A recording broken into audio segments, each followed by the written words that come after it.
Okay, we're live. Thank you. Good evening, everyone, and welcome to the August 9th council meeting.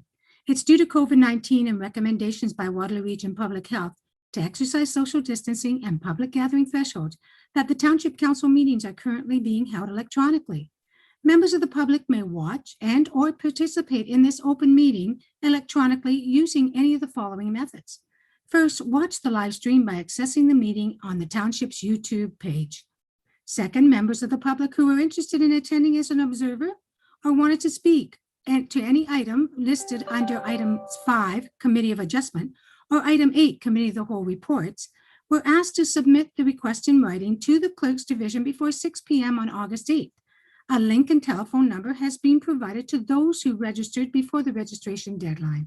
And finally, members of the public were invited to submit written comments to the Clerk's Division, which were provided to the mayor and council prior to the meeting and will form part of the public records. I'd now like to call the meeting to order. Can I have approval of the agenda, please? So moved by Councillor Gillespie, seconded by Councillor Rolliman, that council adopt the August 9th, 2021 council agenda as presented with the following addendum.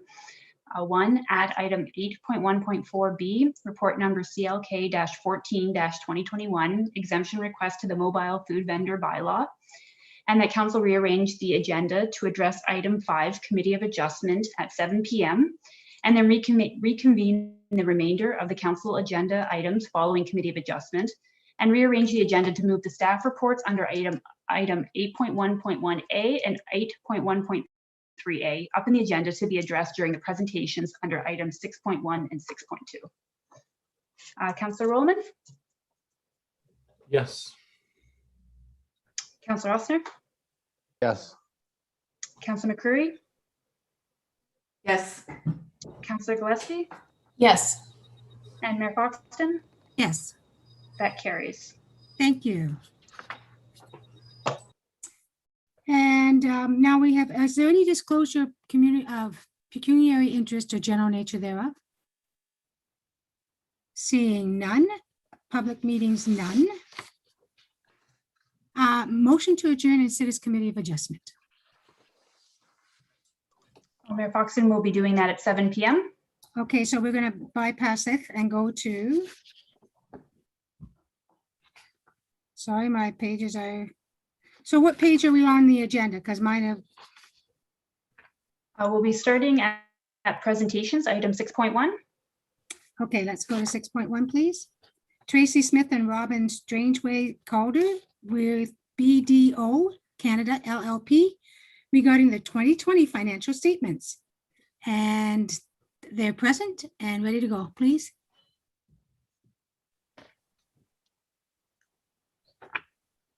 Good evening, everyone.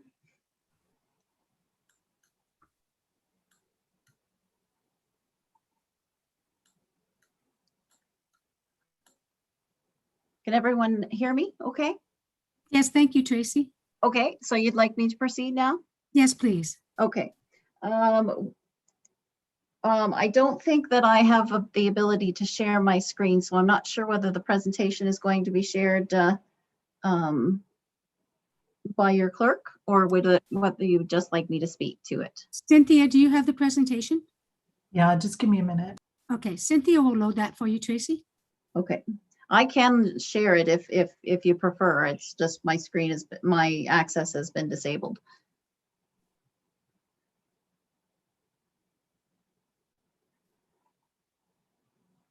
Cynthia, would you like Tracy to share it? Would you enable her access, please?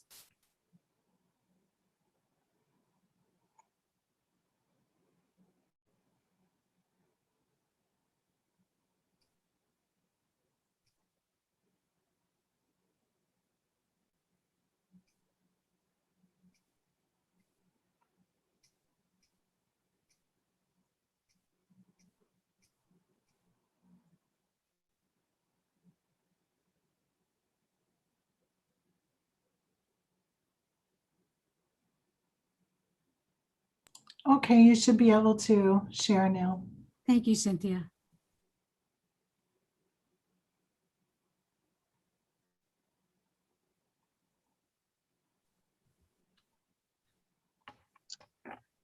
All right, can everyone see the screen then? Yes, thank you. Okay, thank you, and I apologize for the technical difficulties there. I'm not very I'm not an expert on technology. I'm Tracy Smith, the partner. Robin Strangwood Calder, the senior manager, had a family matter that came up, and so was unable to join the call this evening. And she's usually my technical expert. So I would like to thank the former treasurer Sally Stedel for starting the audit, and the new treasurer Christina Brock and deputy treasurer David Tekas for providing the information to finish the audit. The audit was performed 100% virtually and poses some additional challenges as we learn to navigate the virtual world and exchange information electronically. So we do appreciate everyone's patience and assistance from all the finance staff, including Lisa and Heather. As your auditor, we have the responsibility to communicate with those charged with governance on an annual basis. The white report, which is on the screen, and it's also on page 94 of the agenda package, contains all the required communications under Canadian auditing standards. The communication is very similar year to year, as the content is prescribed by the standards and is required to be communicated on an annual basis. I'll provide just a brief summary of the communication, then provide a high-level overview of the draft financial statements. Since we are virtual, I'll stop at the end of the written communication for questions, and then again after discussing the draft financial statements. So starting on the summary page on the status of the audit, the financial statements are in draft and are provided in Appendix A. The financial statements need to be approved by council before they can be released in final. Once the financial statements are approved, then we need to obtain a signed management representation letter and also do subsequent events up until that approval date. Materiality. Amounts are material if they would affect the decisions of users relying on the financial statements. Materiality was $325,000. So as your auditor, we provide reasonable but not absolute assurance, as we can't audit 100% of the transactions, especially virtually. So we use this materiality to focus on high-risk areas and to calculate sample sizes using statistical sampling. In terms of audit findings, our audit strategy and procedures were outlined in our planning report, and there were no changes to our plan procedures and no issues were identified in our testing performed. No additional risks were identified during the audit. Internal controls were required to report to you in writing any significant deficiencies in internal control that we identify. And during the audit, the course of the audit, we did not become aware of any weaknesses in the design or implementation of the internal controls that we tested. The sample management representation letter is included in Appendix C. On an annual basis, I am required to confirm with you that BDO is independent of the township. We are also required to report to you if there are any unadjusted amounts found during the audit, and these are detailed in Appendix B. Since the total income statement effect is not material, we can issue an audit opinion that these financial statements are not materially misstated. Auditing standards require an annual communication about the responsibilities for detecting fraud, and to highlight it is a shared responsibility between the auditor, management, and council. We did not find any issues or concerns during our audit, and if council has any issues or concerns, I can be contacted directly for any further discussion on that matter. So that is a summary of the communication. Is there any questions before we go on to the numbers? Okay, I don't hear any, so I'm just going to have to flip through the screen for a minute to get to the draft financial statements. So you may want to just look away while I scroll down to the financial statements. And I am going to start that on page 105 of the agenda, which is our audit report from BDO. Management is responsible for preparing the financial statement, and as your auditor, it's my responsibility to give an opinion on those financial statements prepared by management. The audit, as I said, the audit report is on page 105 and 106 of your agenda package. It is an audit. That's the highest level of assurance that we can provide as a public accounting firm. Our opinion is in the second paragraph. In our opinion, the financial statements present fairly in all material respects the financial position of the township in accordance with Canadian public sector accounting standards. That basically means that it's a clean opinion and we had no issues or concerns that came to our attention. The audit report goes on to describe in detail the responsibilities of management and those charged with governance for the financial statements. And on the last page is the auditor's responsibilities for the audit of the financial statements. So moving on to the actual numbers in the financial statements is the statement of financial position, or the balance sheet. So this is at a point in time on December 31st, 2020. At that time, on December 31st, the township had total assets of $26.4 million. The largest portion of that is $13.7 million in cash and $11 million in long-term investments. The cash increased just over $2 million because $1.6 million was put into reserves, and there was an operating surplus of over $600,000 for the year. The long-term investments in the municipality is the municipality's investment in Energy Plus Inc. On December 31st, the total liabilities were $6.4 million. The increase in the accounts payable and accrued liabilities was just simply due to timing of the payments to the region of Waterloo for development charges, and those were paid after the year end, so no concerns with the increase in the accounts payable.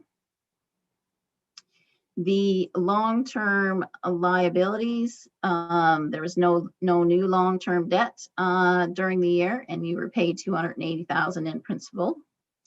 The obligatory reserve funds, I just want to mention, of $2.2 million are basically they're reserve funds that includes the development charges, gas tax, and reserve in lieu for recreation land.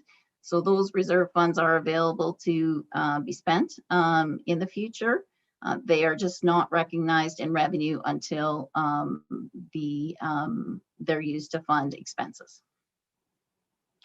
We come down to net financial assets of $19.9 million. That's the assets less the financial liabilities, and that's a key financial indicator. Positive means you have resources for the future. And it has increased. It increases as you put money into reserves and you repay your debt. Tangible capital assets of $33.7 million is your physical assets at cost less amortization. It's important to note that that is not at replacement value. That is at cost. The accumulated surplus of $53.7 million is the equity that you've accumulated over time, and that's both monetary and physical assets. That includes the $32.7 million invested in capital assets, net of the external debt, $11 million in your Energy Plus Inc., and $9.5 million in reserves, and also $636,953 in current year operating surplus. The next statement is the statement of operations and accumulated surplus. So this is the transactions for the year. Revenues totaled $11.5 million, and these revenues include all your external revenues for both operating and capital. Does not include any transfers from reserves. The expenses include all the operating expenses and amortization. So it does not include your capital purchases or your transfers to reserve, and that is in accordance with the format required under the Municipal Act for public sector accounting entities. So it does look a little funny when you compare the budget amount to the actual expenses, and that's because the budget amount does not include amortization as is allowed under the municipal regulations when you budget for a cash budget. If you remove the amortization from the actual numbers, The expenses would total $6.8 million, which is significantly less than the budget amount of 7.9. That brings you down to the annual surplus of $1.2 million. It's important to note that is not your operating surplus. The operating surplus focuses on the short term and is the amount that affects the budget and your tax rates. As reported in your staff report, the operating surplus for the year was $636,953. The current year operating surplus was a result of various budget differences, but largely labor costs were less than budgeted because of vacancies.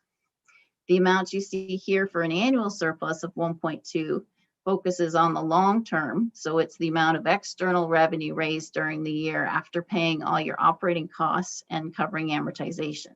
So that annual surplus number that you see on this statement should always be positive, and it should be large enough to cover your debt payments and also to fund your capital asset purchases.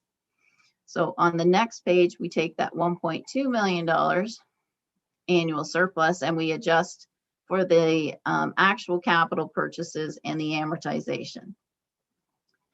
That brings us down to the net increase in financial assets of $2.1 million. So these are the funds that are transferred to reserve. It includes your operating surplus and also the amounts that you need to repay your debt payments. Finally, the last statement is the statement of cash flows. And that is what happens with the actual cash in your bank account. About the middle of the page here, you'll see $4.4 million came in from operations. You spent $2 million in capital to purchase capital assets, and you repaid debt of $208,000. So your net increase in your cash, the physical cash in your bank account, was $2.1 million, almost $2.2 million. So overall, the township is in good financial position. You had an operating surplus for the year of $636,953. You've got very small external debt of $946,000. You've got positive cash flows with almost $14 million in the bank, and your reserves of $9.5 million. So that includes a very high level overview of the financial statements. If there's any questions, I would be happy to take them at this time. Can you stop sharing your screen, please, Tracy, so I can see everyone and see? Yes, I hopefully can do that. Oh, stop share. Thank you. Are there any questions, councilors? I'm not seeing anyone. That was an excellent job you did, Tracy. You made it very understandable and easy, and I thank you for that. Thank And you. I thank council for such a good job and staff. An amazing job, staff. Thank you. Thank you. Now, I believe there was a report 8.1.1. Christine, did you want to speak on that report now, or? Ashley, what's happening with 8.1.1? Was it 8.1? Yeah, 8.1.1A. Yes, the staff report recommendation forms part of this presentation. Okay, so is anyone speaking on that or not?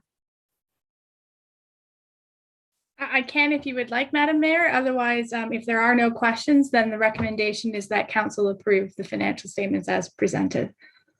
I do not see any questions, so can I have the motion, please? So moved by Councillor McCreary and seconded by Councillor Osner that report FIN 20-2021 2020 audited financial statements be received, and that council approve the 2020 audited financial statements for the Township of North Dumfries presented as attachment number 1, Appendix A, and that council authorize that the 2020 audited financial statements be finalized and published. Councillor Rollman? Yes. Councillor Osner? Yes. Councillor McCreary? Yes. Councillor Gillespie? Yes. Mayor Foxton? Yes, That carries. thank you. And next we have 6.2, which is Jalalan Palmer and John Palmer with Baha'i Faith Community regarding 100 days of service.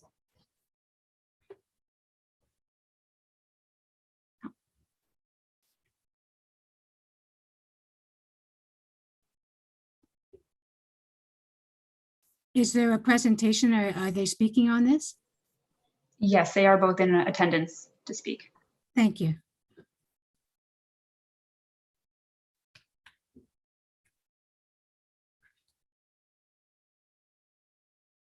Good evening. Should I be starting now? Yes, please do. Okay, thank you. How do we see your Karen, face? I believe you had something you were going to say first. Am I right? No? Oh, okay, fine. In that case, I will. So thank you. We have a screen share. Can I get Paria to take care of that for me, please? You have it ready to go? Okay, thank you. As soon as the screen share is there, I will begin. Go ahead. Can you see the screen, Jaylena? Yes, it's Yes, perfect. I see it. Is everybody else okay with that? Yeah. All right, in that case, I'll begin. So I'm going to begin by saying good evening, Mayor Foxton, members of the North Dumfries Township Council, and everyone else here this evening. This would have been more fun in person, perhaps, but we were happy that we can come together via Zoom. Joining me from the Baha'i community this evening are John Palmer, Ramona Vijdani, and Paria Vijdani. Next, please. Next screen, please. Before I discuss the project at hand and the reason for our visit this evening, I will take just a minute or so to introduce us. As the slide says, we are members of the Baha'i Faith. This means we are part of a worldwide faith with members in pretty much every country of the world and every ethnic group, culture, city, town, village, and tribe. Regardless of where we live and how we decided to join the faith, we work together toward a peaceful, unified future. As followers of the teachings of Baha'u'llah, we believe there is really only one religion and that it is revealed over time as humanity progresses, matures, and develops new needs and new capacities. Among Baha'u'llah's message is the idea that humanity is now ready to establish a global and just society. It may take a long time, maybe even centuries, but time is finally approaching. Next, please. Baha'u'llah also emphasized that our future society depends on actions and not just words. So we practice our faith as individuals, families, or groups, as we try to put principles such as those listed in this slide into the real world. Next, please. And now about us, the Baha'is of North Dumfries. We've been here for 23 years. You may already know us as neighbors, co-workers, just from being present around town. We also host activities open to all. Just to list a few: study classes, devotional gatherings, classes for children and youth up to age 15, unity cafes, service projects, and more. Next, please. So now I need to tell you at least a little bit about Abdu'l-Baha, whose passing from this life 100 years ago in November is the inspiration for our current project. Before Baha'u'llah passed from this world in 1892, he named his son Abdu'l-Baha as his successor. At that point, Abdu'l-Baha became the center of the Baha'i covenant. He took on the role of the authentic interpreter of the writings and teachings of Baha'u'llah. He guided Baha'is around the world in the growth, organization, and stewardship of the faith. And his life served as the role model and the perfect example for putting Baha'i principles into action. Even his name, translated from the original Arabic, includes the word for servant, or one who serves. Baha'is around the world every year observe the 25th of November as a holy day, called the Day of the Covenant. And then 2 days later, the 27th of November, this year, will be the centenary or 100th anniversary of his passing. Here in North Dumfries, we wanted to do something special. Last November, we started exploring ideas. And then in May, we had the idea of dedicating 100 days of service in honor of Abdu'l-Baha. As a group initiative, this was adopted by all of the local Baha'is, though at the time we didn't really know where it may all end up going. What do we mean by acts of service? They may be large, small, or in between. alone or with others, planned or spontaneous. And we can guess that some days will be easier than others. From the beginning, we also had the idea that at the end of the 100 days, we would do something significant for the Village of Ayer and or North Dumfries Township. Next, please. Fortunately, Mayor Foxton agreed to discuss this project with us in June. At the very least, we wanted to invite her to something, we didn't know what that would be maybe, but to something on the 25th of November. As an aside, I'd like to say that already many wonderful things have happened during our planning phase, and much of it due to the mayor's enthusiasm. Next, please. Up until that time, our own ideas were mostly about donating items such as those pictured here, a bench, a tree, a monument. Now, while those are certainly worthy service projects, we wonder if there was something we didn't know to suggest. Is there something that the township really wants or needs? Next, please. Following the mayor's recommendation, we contacted Karen Winter. And I have to tell you, that turned out to be the best idea yet. Karen has been enthused, engaged, creative, supportive, inspiring, and more. And our own community members met her suggestion of a fitness circuit with 100% support. We've been working on this idea ever since. Next, please. These photos are just to give an idea about what this might be. Imagine walking along the EB Trail behind the community complex and finding an area with equipment such as the ideas here. What if the same area had 2 or 3 pieces of equipment? And what if further along the trail, there are other areas? In other words, this project can grow beyond what we're proposing now, and we would love to stay engaged with the township in efforts to expand it further in the future. Next, please.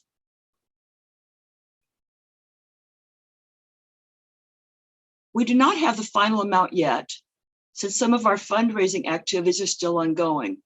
But I can tell you that as of now, we have raised $7,150 and might reach or even surpass $8,000 within the next few weeks.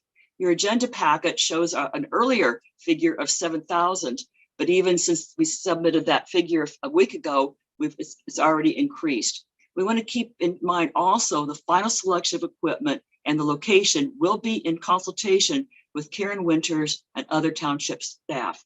But the official dedication we propose will be on site the 25th of November. Next, please. Before we close, we want to thank you for allowing us to be here with you this evening and for considering our donation. We're happy to take any questions or feedback you may have. Thank you. And I think we can end the screen share now too. Thank you so much. Good to see John working out so well on those, a few of those apparatus. Well, I don't think I could have done any of that. Just council, any questions? I don't see any hands. I'm very proud of you guys for doing this. And what an honorable thing, 100 days of service. That's something that maybe we suggest community-wide. People need a direction, a goal. And maybe this is one of the answers or goals that people can adapt. So, Councillor Osner. Thank you, Madam Mayor.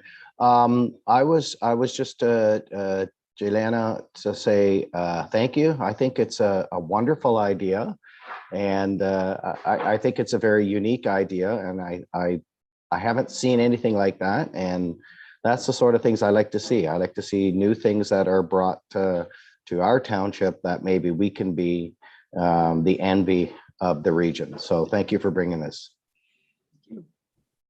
I don't see any other questions. Can I have the motion, please, Ms. Sage? So moved by Councillor Osner, seconded by Councillor Rollman, that council received the presentation from Jaylena and John Palmer representing the Baha's Faith Community with thanks, and that council received rec report number 18-2021, and that council accepts a donation from the Baha Faith Community for outdoor fitness equipment for Cowan Park with thanks, and deposits the funds into a reserve account for Cowan Park equipment until the purchase can be made, and that the annual maintenance fees estimated to be $100 per year funded from the parks operating budget, and that council directs staff to work with the Baja Faith community partners on implementation of purchasing and installing the outdoor equipment. Councillor Rollman? Yes, in favor. Councillor Ossner? Yes, with a big thank you. Councillor McCreary? Yes. Councillor Gillespie? Yes, and thank you as well. Mayor Foxton? Thank you. I'm very excited to see this happen. Karen, did you have anything to report on this? Because you have your report for 8.1.3. I have nothing else other than to say thank you. It's been a pleasure working with the Palmers. They're great people. Eh? They Oh, certainly beautiful. are. Thank you so much. And Ramona and that, you guys take care. And that's passed. Thank you. Thank you, everybody. Good night now. Good night. Thank you and good night. Next, we have Sandra Silva from Hitched Coffee requesting an exemption to the mobile food vendor bylaw.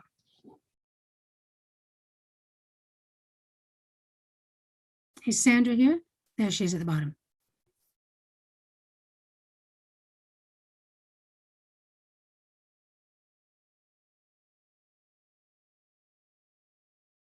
Sandra's muted. Cynthia, can you unmute her, or is she ready to go, or? Hello, everyone. Good evening. Good evening. Yes, I currently operate Hitched Coffee, and I was looking for another amendment to the bylaw so I can operate daily out of the, sorry, start my video. Okay, sorry about that. That's all right. Okay, so I wanted to be able to operate daily out of 1302 Swan and have food trucks Fridays and Saturdays as we've been doing up until the 8th. So is there a time frame you're going to end? Well, for myself, for the daily, it wouldn't be later than 7 o'clock. So the goal is to be open at 9 to 7 p.m. daily. And then for the additional food trucks on the Fridays and Saturdays, it would be from 11 to 7:30 as well. No, I was thinking what month or what date in the month or? Oh, Fridays and Saturdays up until the end of October, Okay. October 31st. Councilors, questions, comments? Councilor Ossner. Thank you, Madam Mayor. When it says additional food trucks, is there a number of additional food trucks that you have in mind? Just myself and an additional one. I think the lot cannot serve more than one additional food truck. Okay, so can that be explained? Because the reason for delegation just says additional food trucks. So sorry, my apologies. One additional food truck Fridays and Saturdays. If I may, it says, and the Township Council provided for an exemption from the bylaw number 1758-98 to accommodate the operation of no more than 2 food trucks to be located at 1302 Swan Street, Friday and Saturday only. Correct. So- That's what I'm looking for. Yeah. So the maximum of 2, it says in the motion. Councilor perfect. Austin? I don't see any other questions. Can I have the motion, please? Certainly, just for clarification, so the 2 food trucks is daily, like all days of the week? Okay. I'll read the motion as presented and council wishes to amend. So moved by Councillor McCreary and seconded by Councillor Rollman that the delegation from Sandra Silva with Hitch Coffee requesting an exemption to the mobile food vendor bylaw be received, and that Township Council provide for an exemption from bylaw number 1758-98 to accommodate the operations of no more than 1 food truck to be located at 1302 Swan Street all days of the week between the hours of 9 a.m. to 7 p.m. until October 31st, 2021. And that Township Council provide for an exemption from bylaw number 1758-98 to accommodate the operations of no more than 2 food trucks to be located at 1302 Swan Street, Friday and Saturdays only, between the hours of 11 a.m. to 7:30 p.m. until October 31st, 2021. And that the 2 exemptions be subject to the following provisions. 1, satisfactory inspection and approval secured from Waterloo Regional Public Health Department. 2, satisfactory inspection and approval secured from the fire department. 3, ensure appropriate public gathering and physical distancing requirements as set out by the province are met and adhered to. And 4, ensure appropriate insurance is obtained and provide proof to the township. Councillor Rowland, you have your hand up. Thank you, Madam Mayor. So before we vote, though, with regards to the daily operation, 9 a.m. to 7 p.m., is there an end date for that, or is that just going to continue on for the entire year, or like, are we going to put some ending on that? They both say October 31st in the motion. Do they? Okay. Both clauses say October 31st. Nice. So, Councillor Rowland, your vote? Oh, I see Councilor McCreary.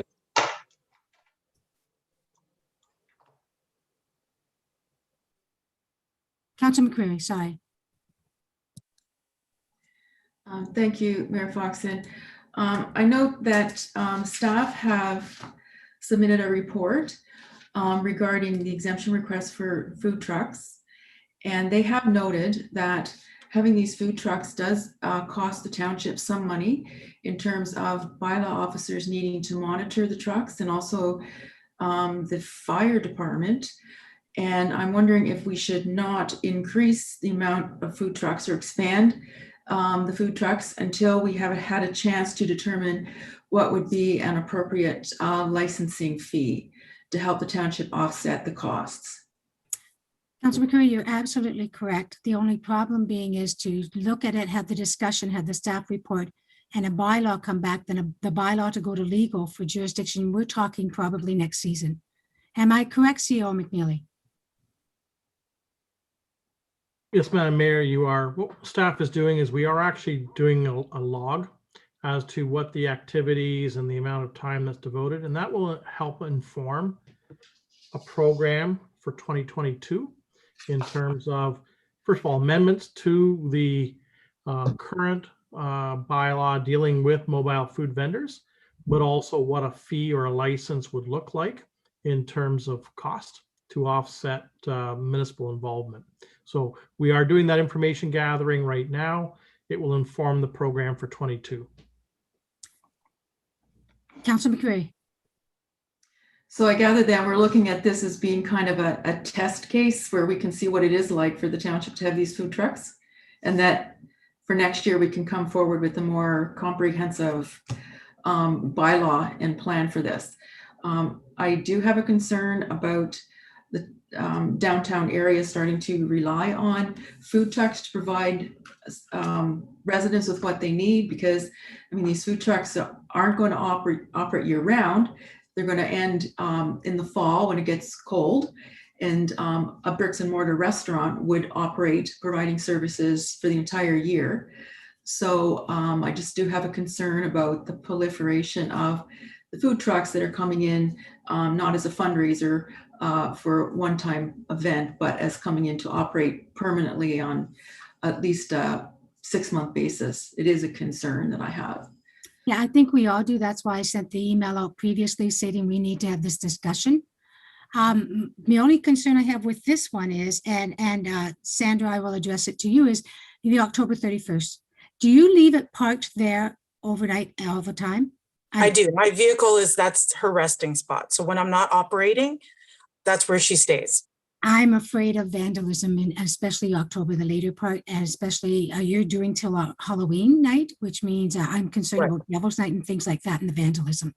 There is several cameras on the property. It does have a lot of tenants. Studio 127's there, Gervais. There's always a lot of in and out traffic. So I'm confident. I haven't had any vandalism as of yet. I've purchased picnic tables and nobody has done anything to them. So I'm very optimistic that people are actually enjoying the spot.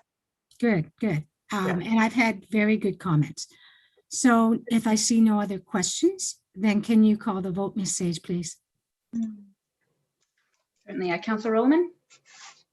Yes. Councillor Elstner? Yes.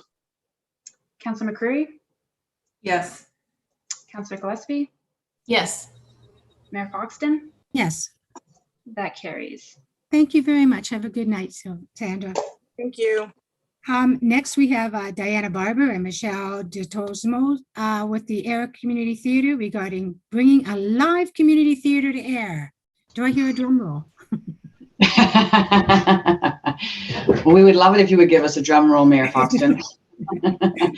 I'm not quite sure how to do video. I don't seem to have that capability here. No, but I don't either. Just hang on a sec. I'm moving you into panelist. Gotcha.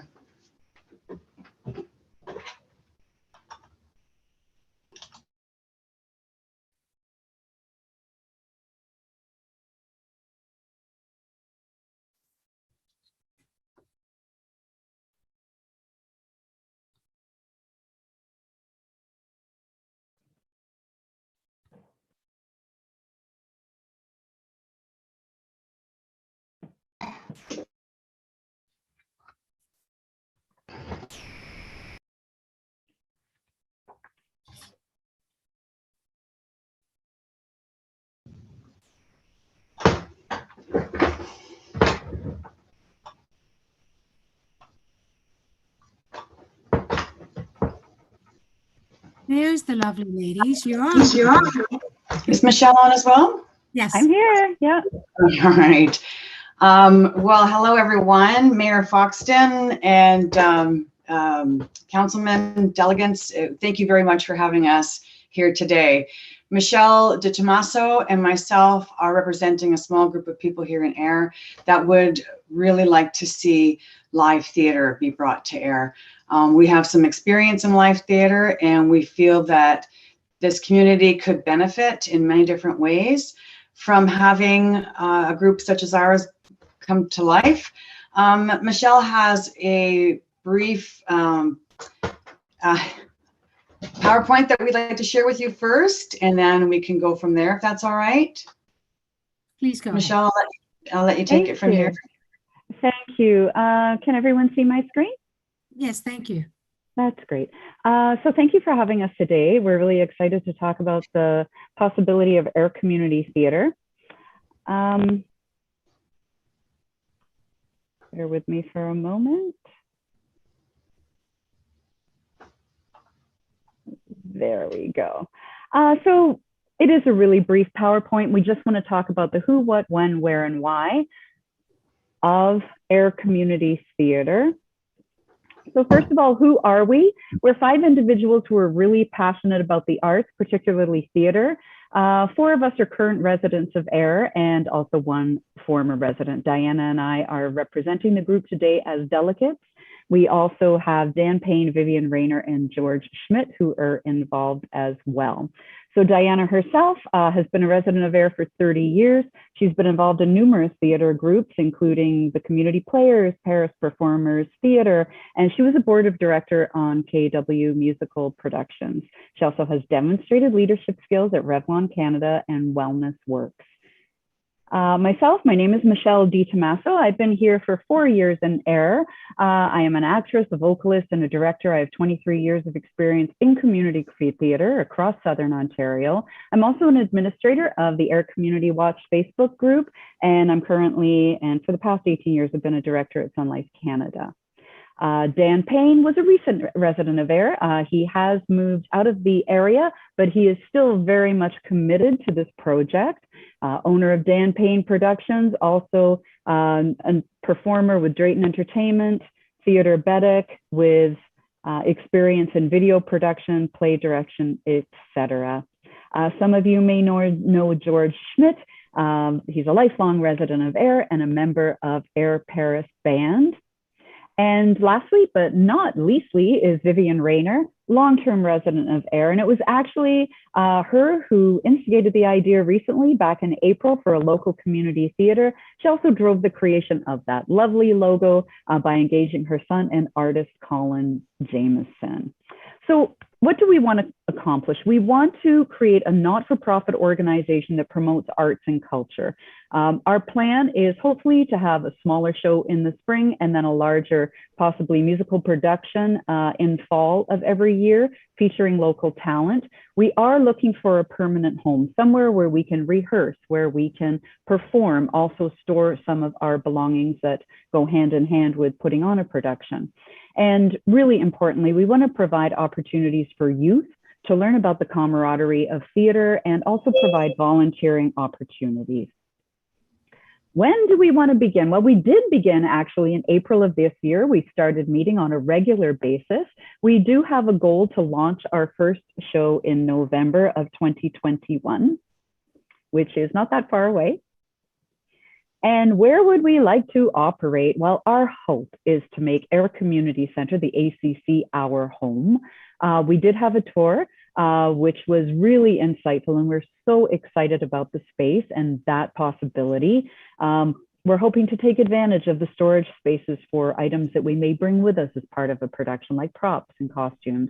And we understand that the acoustics in the hall are absolutely fabulous. So we really think it's a perfect venue for us. And lastly, why do we need community theater? Diana and I have been involved for a long time, and we understand how it does develop a community spirit. We all work together with camaraderie for a common goal. It teaches really important skills, teamwork, public speaking, problem solving.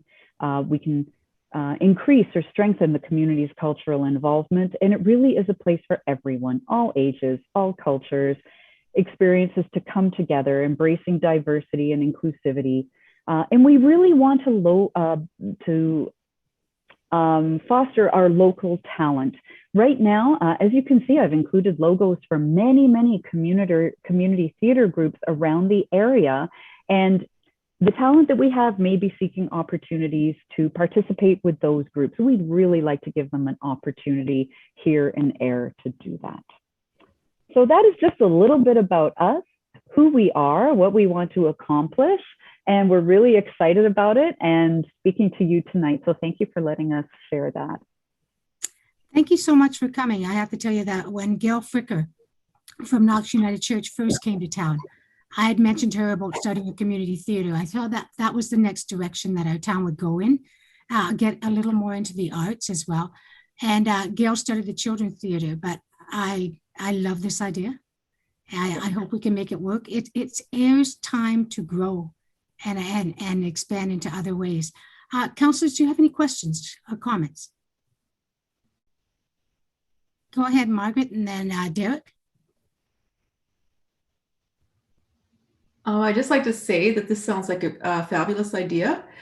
We're really heavy in the sports area in the town of Ayr. And I think it would be fantastic if we could start to develop our sort of arts and culture side and offer things to people who aren't athletes. I wish you great success. I think it's a wonderful idea.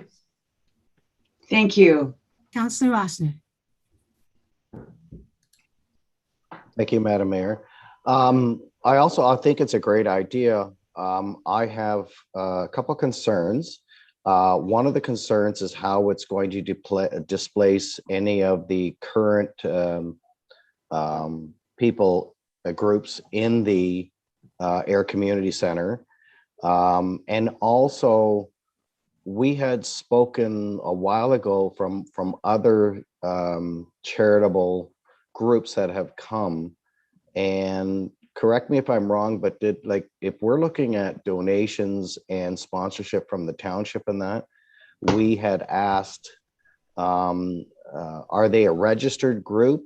Do they have to have liability insurance for the hall? All these different things in place. Because my concern is twofold. One, that if we're going to partner with a group, we want to make sure that is a registered group, and that they have the proper insurance. And my concern is how we are displacing other groups that are using the ACC, because the sounds of it is the theater group's looking for a home.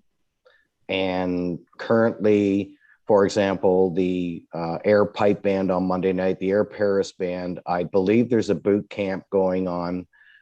Is this going to displace these groups and their equipment and their use of the hall?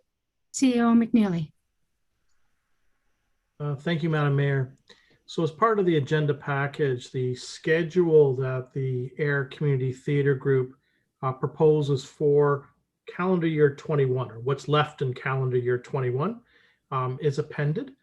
So at the end of August, they'll be looking at additions, as well as callbacks. And then starting in earnest in October through to the middle part of November, there will be rehearsals as well as the performance in mid-November. For the most part, the dates that have been identified are Friday, Saturdays, and Sundays. And those dates do not conflict with our core users that have had a long-standing presence in the ACC Community Hall. So Councillor Ossner, as you correctly have identified, the Air Pipe Band has time slots on the Monday. The Air Paris Band has a time slot on the Wednesday. And yes, we have fitness and boot camps on other nights of the week, but they do not conflict with the Friday, Saturday, or Sunday schedule. So there's no conflict in that regard. The only conflict would be the week of the performance. As I said, that would be the Monday through to the Sunday. And it's to set up their props physically within the context of the stage, as well as setting up their lighting display, sound system, and the like. And for that week, those core users would be displaced. So it would be similar to a hockey tournament that we'd have in an arena.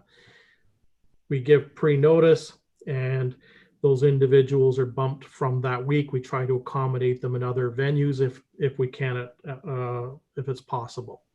But that's the only conflict, would be the week of the performances. In terms of storage space, we did provide a tour that was mentioned earlier. And there are some venues on the second floor that are presently vacant, which may be suitable for storage of costumes and props and similar equipment that the theater group would need for their year through November. And that's what staff has proposed, and we would continue to work with the theater group if council moves forward in that direction. Thank you, Sarah McNeely. Councillor Ossner. Thank you, Madam Mayor. So yeah, because I'm looking at the week before the performance that basically everyone's going to be displaced. How does it affect? Because we have MOUs in place with some of the users, and how does that affect if we have an MOU in place, and then we turn around later because another group wants the area for the predetermined MOU? Should we be doing that?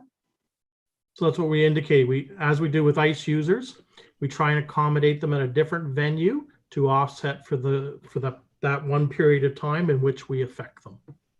I would hope that also, if you have an idea of a performance, Diana and Michelle, that you would allow the other users to know in advance and be flexible with your dates, working with these other users. They may need the hall that certain week that you want, so you can move the performance a week ahead or a week back. And so working together as a community, I think this is a good thing, but I think we do need to work together. Councillor Ossner.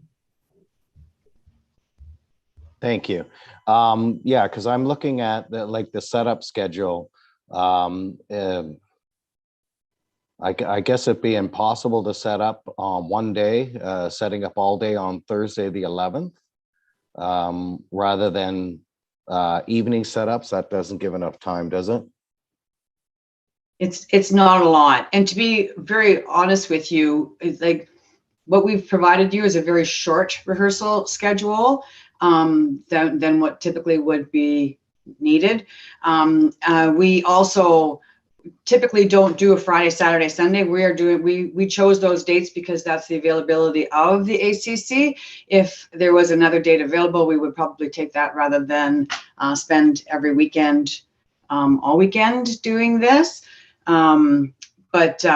Of course, Mayor Foxton, we would by all means be very flexible to performance dates, and we would always take everyone else into consideration. We have chosen this particular event, though, because it is an international event that is being performed worldwide by everyone, anyone that wants to be involved in it.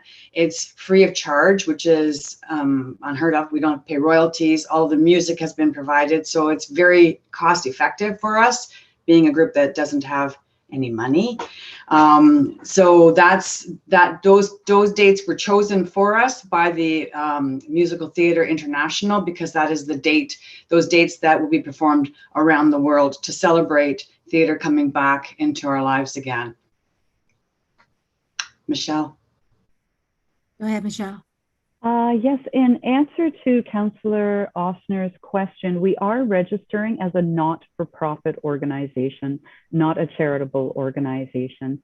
So we will be looking into all the necessary insurance that would go along with that status. And further to Diana's comment, Musical Theatre International is providing the rights to music, sheet music, all of the song rights, which, as she mentioned, is unheard of. And this show is only available to perform for free on those dates. So that's why we chose those dates, and it really is a condensed rehearsal period. Normally, it would be longer, and we wouldn't be dedicating every single weekend of the community's time doing this. It would be spread out throughout the week. But we tried our hardest to work around the schedule that's already in place for the ACC. So am I to understand that you will be registered and the proper insurances will be in place before your group is using the hall? Because that was CEO McNeely, if you can clarify that, I believe that. I'll manage the talking. Go ahead, CEO McNeely. Thank you, Madam Mayor. So with respect to insurance, if the Air Community Theatre does not have it through their not-for-profit, the township does have a parallel insurance system where individuals or groups can buy insurance through the township. We provide this to a wide range of both ICE users as well as those that are using our other buildings and outside facilities. And there is a category for a group such as this. So if they're not able to provide individual insurance through the organization, they can buy it through our third-party vendor. Thank you, CEO McNeely. Councillor Rollerman. Thank you, Madam Mayor. So the question I have is, I want clarification.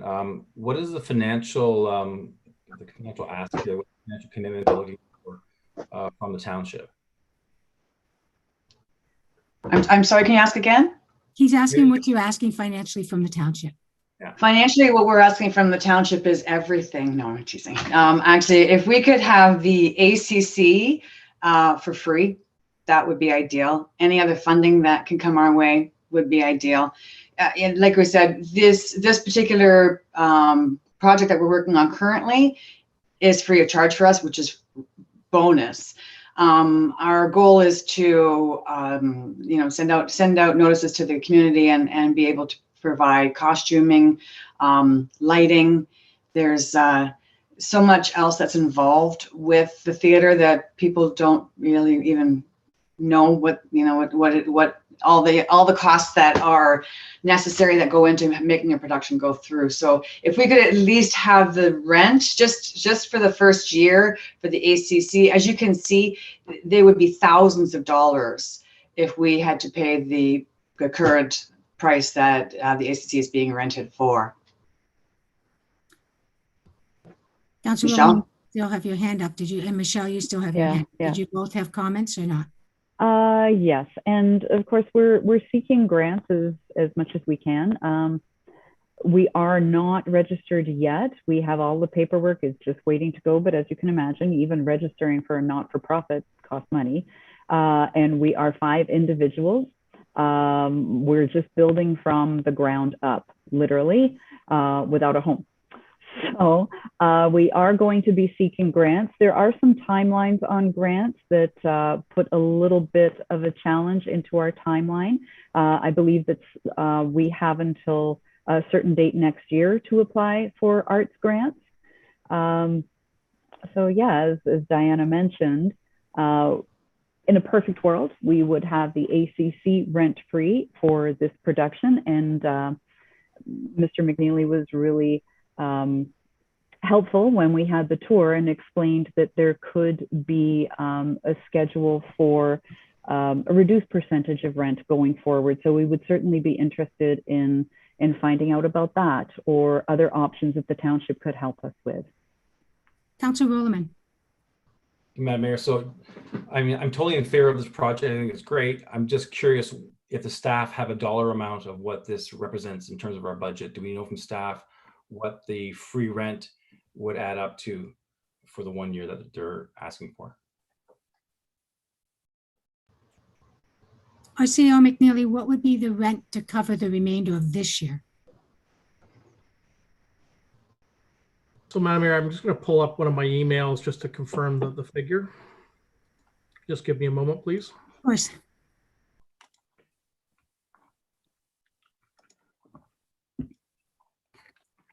Diane, I remember when you first started, how excited you were about your first show. Nerve-wracking. And actually, Michelle and I just wrapped up educating Rita on the weekend. I know, I wanted to make it if I could, but I couldn't. But oh, it was a good turnout.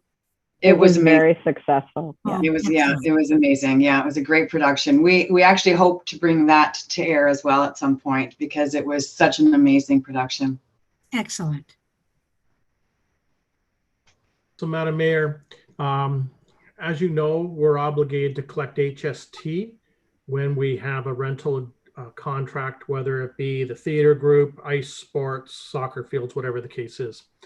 So the base fee, which is just the township's revenue, based on the dates that have been identified in the delegation package, the cost would be equivalent to $6,788. Now, if we were to levy that as a collectible fee, the HST, when added to that figure, brings the overall cost to $7,660. So obviously that's the 13% premium, which is the HST allowance that we remit to the federal government. Now, CEO McNeely, you did sort of make a recommendation, and it's in the report, or in the motion. Is there any other questions before we go on with this, ladies and gentlemen, councilors? I see no more questions. So, Ms. Sage, maybe we'll read the motion first, please. Certainly. So moved by Councillor Gillespie and seconded by Councillor Ossner that the delegation from Diana Barber and Michelle Tatomas on behalf of the Air Community Theatre be received with thanks, and that council provide a community grant in the amount of $5,000 to assist in defraying the rental fees applicable to the community hall to the Air Community Center, ACC, for the dates in August to November of 2021 as identified by the Air Community Theatre in their delegation, and that staff work with the Air Community Theatre to provide rent-free storage space in the ACC for the 2021 season, and that staff return in the fall of 2021 with a framework of a rental agreement to facilitate the operations of the Air Community Theatre at the ACC for the 2022 season. So I didn't want you to take the vote yet. I wanted to show you what the motion states. I think you need to start promoting, and I think the best thing to do is get a hold of the Air News and let the world out there of our North Dumfries community know that you exist. I think you'll be amazed at the support you'll get. Councillor Rollerman. Thank you, Madam Mayor. I do think, though, that we should initially, just as a good sort of show of good faith, as a seed money for them, cover the entire amount of the cost. It's like, what, $7,000 whatever the CEO said it was. I think we have money left over in our community grants anyway. So I think this is a tremendous project. I'd like to see it get underway. So I would be in favor of funding the entire rent if council would. CEO McNeely, can you clarify that we have enough sufficient funds in that grant fund? You're on mute, CEO McNeely. So the community grants budget was established as part of the budget approval in February. We have expended monies back in March for those that made applications prior to December 31st. We have not fully uptaken all of the monies that were set aside. So if council was to set aside the equivalent of $7,660, which accounts for the HST component, you do have sufficient funds in that budget line account. Well, I sort of agree with Councilor Rowland, and I'll tell you why. We're about ready to start the grant process again. So we're about ready to look at the next year's grant process. So you guys will need to create another letter of applying for grant for 2022. Councilor McCreary, go ahead. I'd like to say that I agree with Councilor Rowland's idea of covering the cost of the whole thing. I would really like to see this group get off the ground and give them all the support that we can. And we've got the money in our budget. We're operating in some unusual times right now. Typically, we wouldn't have that money, but it is there right now. So let's give this group as much support as we can and get them off to a good start. Give them the entire amount. Perfect. And Diana, Vivian contacted me first, and I gave her your name and a few others. So I don't know how Michelle tied in. How did Vivian get a hold of you, Michelle? How did she find you? Well, because I'm an admin on the Air Community Facebook page, I saw her post and I said, me, I'll help. And Diana and I have known each other through theater. So I reached out to Diana and I said, are you game? Because I think we should really push this forward. So yeah, I think it's excellent. So I'm asking for an amendment to the motion, and that is Councillor Gillespie's moving it and Councillor Ostner is seconding it. Would you both agree with the friendly amendment to move the amount to $7,660? Yes. So amend that motion, please, Ms. Sage, to $7,660 to cover the year of 2021. Girls, get ready for your applications for next 2022 grant. And don't forget the Community Foundation. Get a hold of them. Find out when you can start applying. They give out numerous grants, numerous times. And if they start out like this in the town of Air, they may look quite favorably upon it. And there's a few others too. So would you please read the motion, Ashley?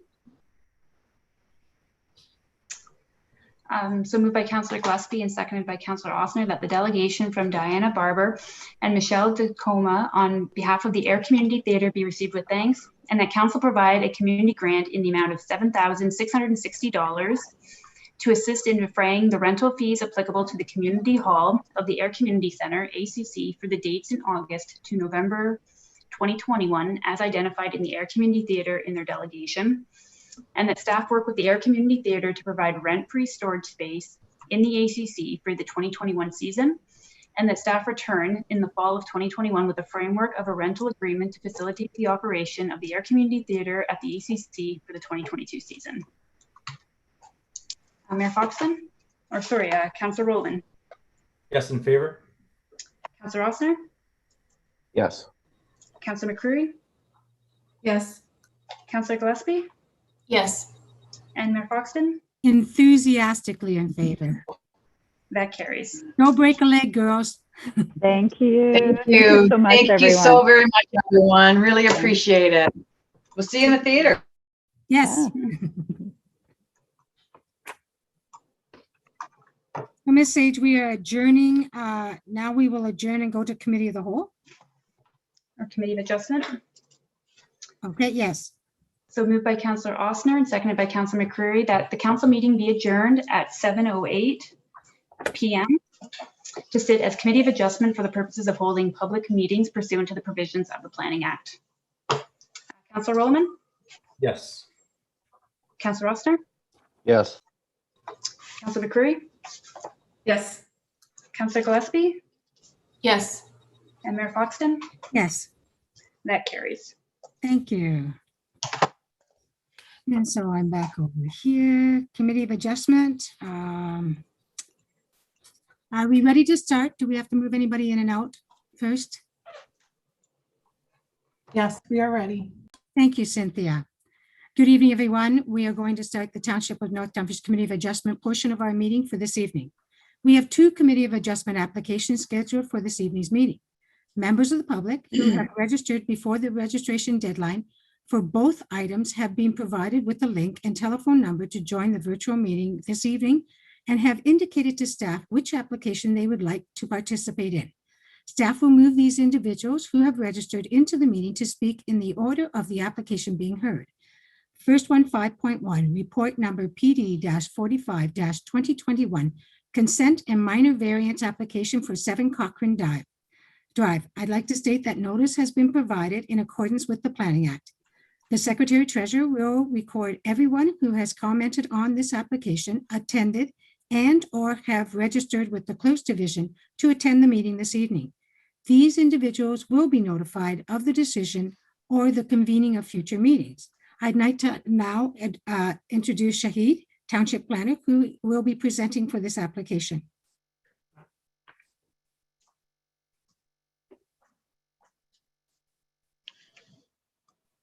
Good evening, Madam Mayor, Council, Administration, and Member of Public.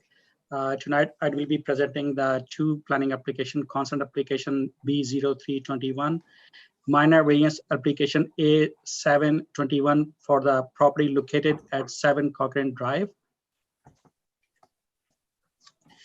The purpose of this report or tonight meeting is to provide an overview of the proposed consent and minor variance applications and confirm the provincial, regional, and township policies for the development of subject property, and solicit comment from the member of public and government agencies on the proposed applications, and also provide a recommendation to the committee on the merit of the applications. So the purpose of the consent application is to create 1 new industrial lot and retained lot, and the purpose of the minor variance application is to permit a minimum lot width of 26.29 meter for the retained lot, whereas the zoning bylaw require a minimum lot frontage of 30 meter. So just to provide you a background for the property and the location, the subject property is located within a Highway 401 and 97 employment area. The property is approximately 12.37 acres, which is 5 hectares in size, with the corresponding lot frontage of 172 meter, which is 562 feet. As you can see on the map, the subject land consists of an industrial business operation, including warehouse, trailer repair, and outdoor storage. And the balance of the property consists of a vacant land, the southern portion. As you can also see on the map, there's already existing entrance driveway located on the southwest corner of the lot connecting to Cochrane Drive. Staff reviewed the provincial policies, policy statement and the growth plan. Both support the proposed consent application. As you can see, I mean, the policy 1.3.1 of the provincial policy statement say the planning authority shall promote economic development, provide opportunity for diversified economy, and the monitoring the availability and suitability of employment land. And if you see the growth plans also state that the making more efficient use of existing employment areas and vacant and underutilized employment land, increasing the employment densities. Staff also reviewed the regional official plan and township official plan as well. The land identified, as I mentioned, the land is located with the Highway 401, 97 employment area. So the regional official plan state land within this designation are intended to provide additional opportunities for employment growth and business development within the township of North Dumfries. The land is, when we see the township official plan, the land is identified as a dry industrial designation, which also provide a range of light industrial uses. The subject, as you can see the map, is a zoning map. The subject property is currently zoned as Zone 11. However, the Zone 11 permits specific uses and regulation outlined in the Zone 9 industrial. So the proposed severance aligned with the current zoning bylaw as well. And as current zoning bylaw required a minimum lot frontage of 30 meter and a minimum lot area of 2,000 square meter, which is the applicant proposing way higher than the 2,000 square meter. So let me go to the proposed consent application, minor variance application. Basically, the severance is proposed to accommodate a new warehouse building for highway trailers, repair and sale and services. As you can see on the map, the part 1 is retained lot and the part 2 is proposed severed lot. when we see the current zoning bylaw, required a 30 meter lot frontage.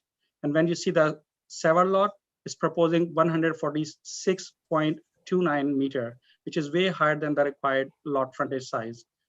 When you see the current zoning bylaw, it's required a minimum lot at 2,000 square meter, while I'm in a several lot proposing 2.2 hectare.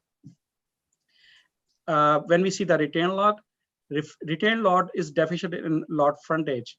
As I mentioned, zoning bylaw required 30 meter, but the proposed retained lot is 26.29 meter.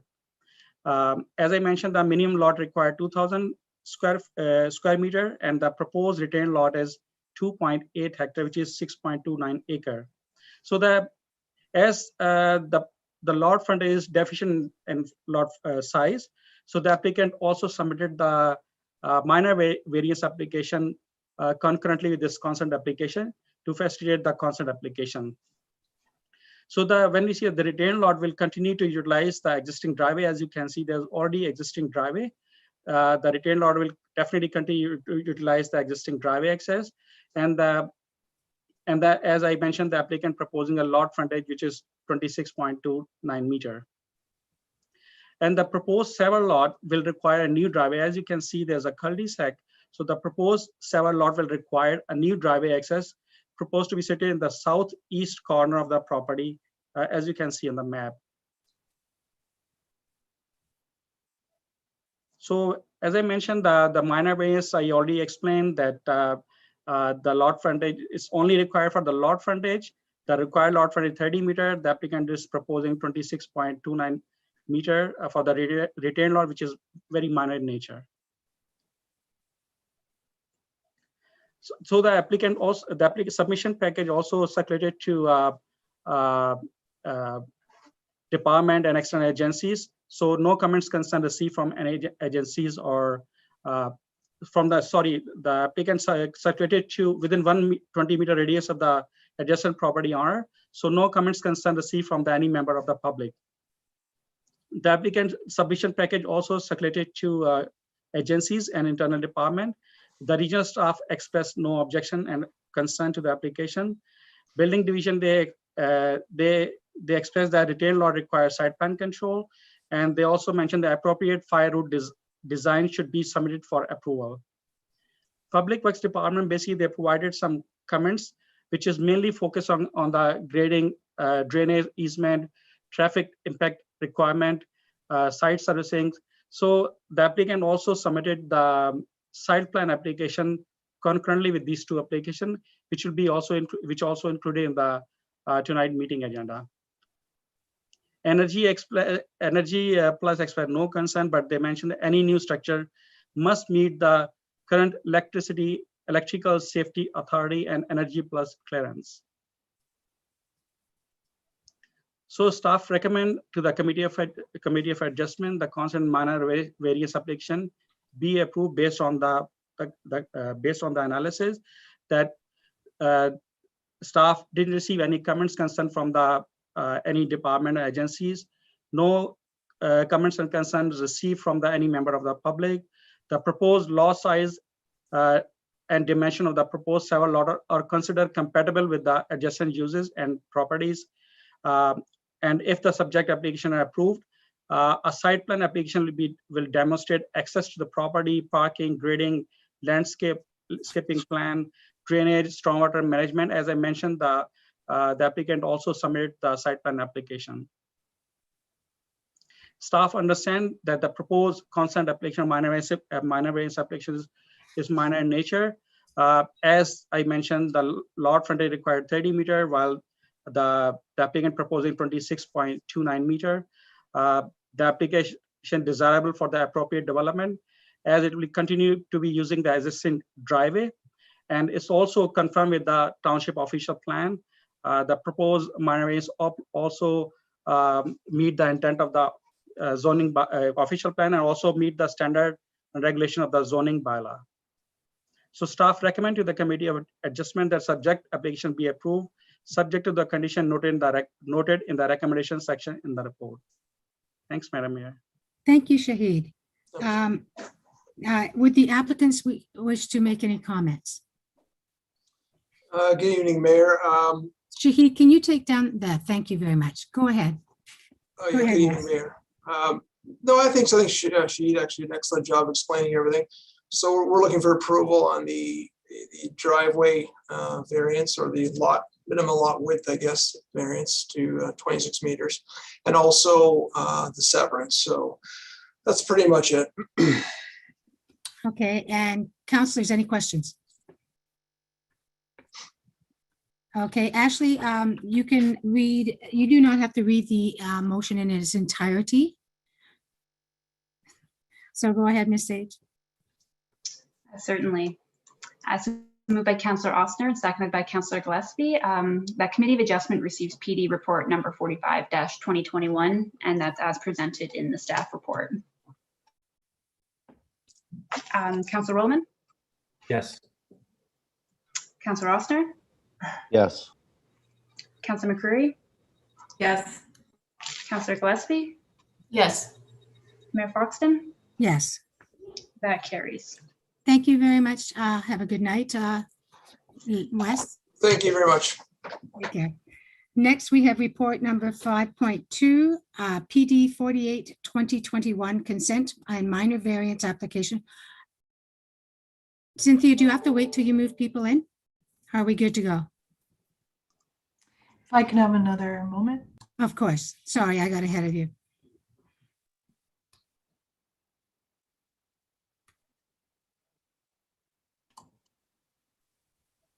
Okay, everybody should be moved in now. Thank you, Cynthia. So again, on 5.2 is report number PD-48-2021, consent and minor variance application for 1410 Wrigley Road. Notice was provided in accordance with the Planning Act. The Secretary Treasurer will record everyone who has commented on this application, attended and/or have registered with the Clerk's Division to attend the meeting this evening.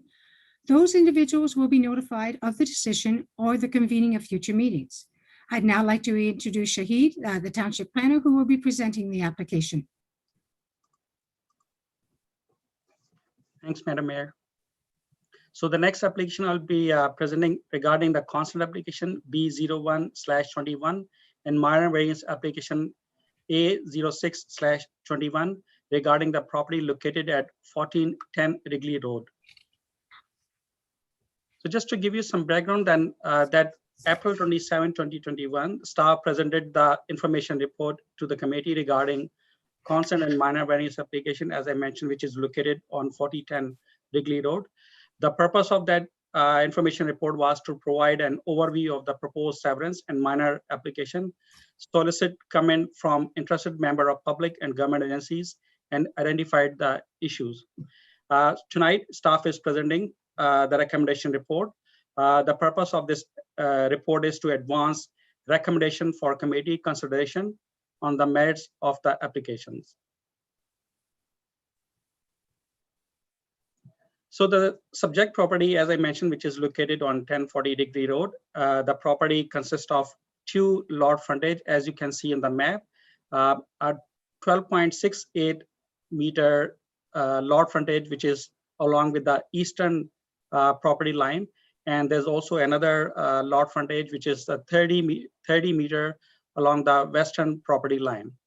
The purpose of the proposed severance is create a new flagship lot, as you can see on the map, with approximately lot frontage of 30 meter, with corresponding lot area of 0.4 hectare, which is 1 acre in size. The proposed several lot meet the zoning bylaw regulation. As you can see, the zoning bylaw required minimum lot frontage of 30 meter, and the several lot is proposing 30 meter. The zoning bylaw required a minimum lot area of 2,000 square meter. The several lot is proposing 0.41 hectare, which is more than the required lot area. The applicant also submitted the minor variance application concurrently with this consent application, as the lot frontage to along the eastern property line is deficient in size. As I mentioned, the lot frontage required 30 meter, while the proposed lot frontage is for the retained lot is 12.68 meter. So that's the reason the applicant also submitted a proposed minor variance application. Staff also received 2 correspondence to date. Mainly concern of the neighboring property owner was that the proposed flagship lot will be impact on the property value, privacy, that the variance request is not minor in nature and compatible with the surrounding neighborhood character, and the additional access onto the very busy and high-speed road, and also that will impact the proposed severance will also impact the agricultural land and water quality and the availability of pressure. And this also threat to the wildlife. So in response to the concern received from the member of public, staff understand, as you can see on the map, most of the properties you can see on the east or west or southern side across Wrigley Road has a minimum lot frontage of 30 meter, and it's almost the same lot size which the applicant is proposing. As you can see, applicant is proposing 30 meter, so the majority of lot in the surrounding area has a 30 meter lot frontage and almost a similar lot area as well. Staff, the member of public also mentioned the loss of privacy and the property enjoyment, property value. So as staff understand, back-to-back houses are very common residential subdivision layout in the rural residential area, and of course in the urban area as well. But and I can see, I mean, there are a few settlement area in North Dumfries which they already have a back-to-back rear yard as well. So staff understand with the recommended conditions, provide appropriate setback from the neighboring property, and restriction not to construct any building or structure on the flagship lot will satisfy the adjacent property concern. So regarding the lot frontage, 12.68 meter, region also reviewed the application. Basically, region is also controlling and maintenance authority for this Wrigley Road. So they expressed no concern. They also support the minor variance application for the lot frontage, which is proposed for the retail lot. Regarding flagship lot, region expressed that the rectangular shaped lot would not meet the hydrological concern and more land would be required for proper septic system. And the flagship lot created to meet the region hydrological requirement. And we also had a meeting with the hydrologist. He also, hydrologist also recommended end of the property towards northwest for the tertiary septic system as well. So that's why the region also support tertiary septic system to in the flag portion of the property. The member of public also expressed their concern additional access to the busy road and high speed. As I mentioned, that Wrigley Road is controlled and maintained by region of Waterloo, and they expressed no concern, and they also support the access permit to retain lot as well. As you can see on the map, the member of public also expressed their concern that they need clarity that whether it's aligned with the provincial or the statutory plans or zoning bylaw. As you can see in the map, the proposed several lot portion is located within a Wrigley settlement area, and that Wrigley settlement area, the policy, they support the severance. As I mentioned, the proposed several lot is also compatible with the surrounding property in terms of lot frontage and lot area as established under the zoning bylaw. The hydrologist, they also expressed that no concern regarding groundwater contamination on the subject property as well. With regarding to threat to the wildlife, as you can see, the land subject to consent application and minor variance application located within Wrigley settlement area, which is well beyond the environmental features. As you can see, it's probably, I think, 300 meter far from the proposed consent application. And GRC also expressed no concern, and the staff understand that proposed severance will not create any negative impact on the wildlife. So staff recommend the committee of adjustment that the proposed application be approved. Based on that, the region and township official plan policy support the proposed severance. As I mentioned, it's located within the settlement area boundary. It's meet the proposed severance meet the standard regulation of the zoning bylaw. The proposed sever lot is considered compatible with the adjacent uses and properties, as I mentioned, and we didn't receive any comments concern from the government agencies and the internal departments as well.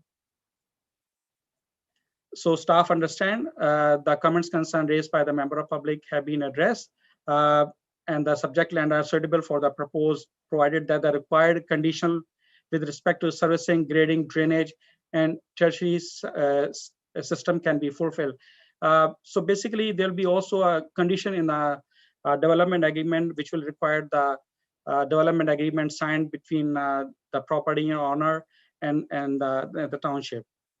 And the region staff is generally satisfied, as I mentioned before, regarding the conclusion recommendation of hydrologist regarding the property of proposed tertiary system and the flagship lot, because that's the reason of the flagship lot is proposed that they need more land and they wanted to propose the septic system end of the property towards the north and west of the flagship portion.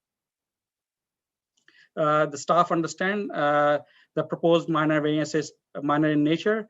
As I mentioned that when we see the regularly controlled and managed by the region, and regional staff expressed no concern to provide access point to retain lot on Wrigley Road. The variance is desirable for the appropriate development.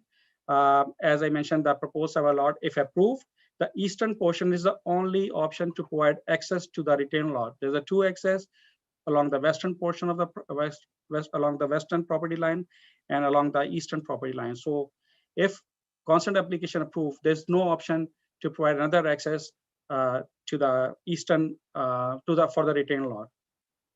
As I mentioned that the proposed severance minor variance application maintain the intent of official plan and zoning bylaw as well. Thanks, Madam Mayor.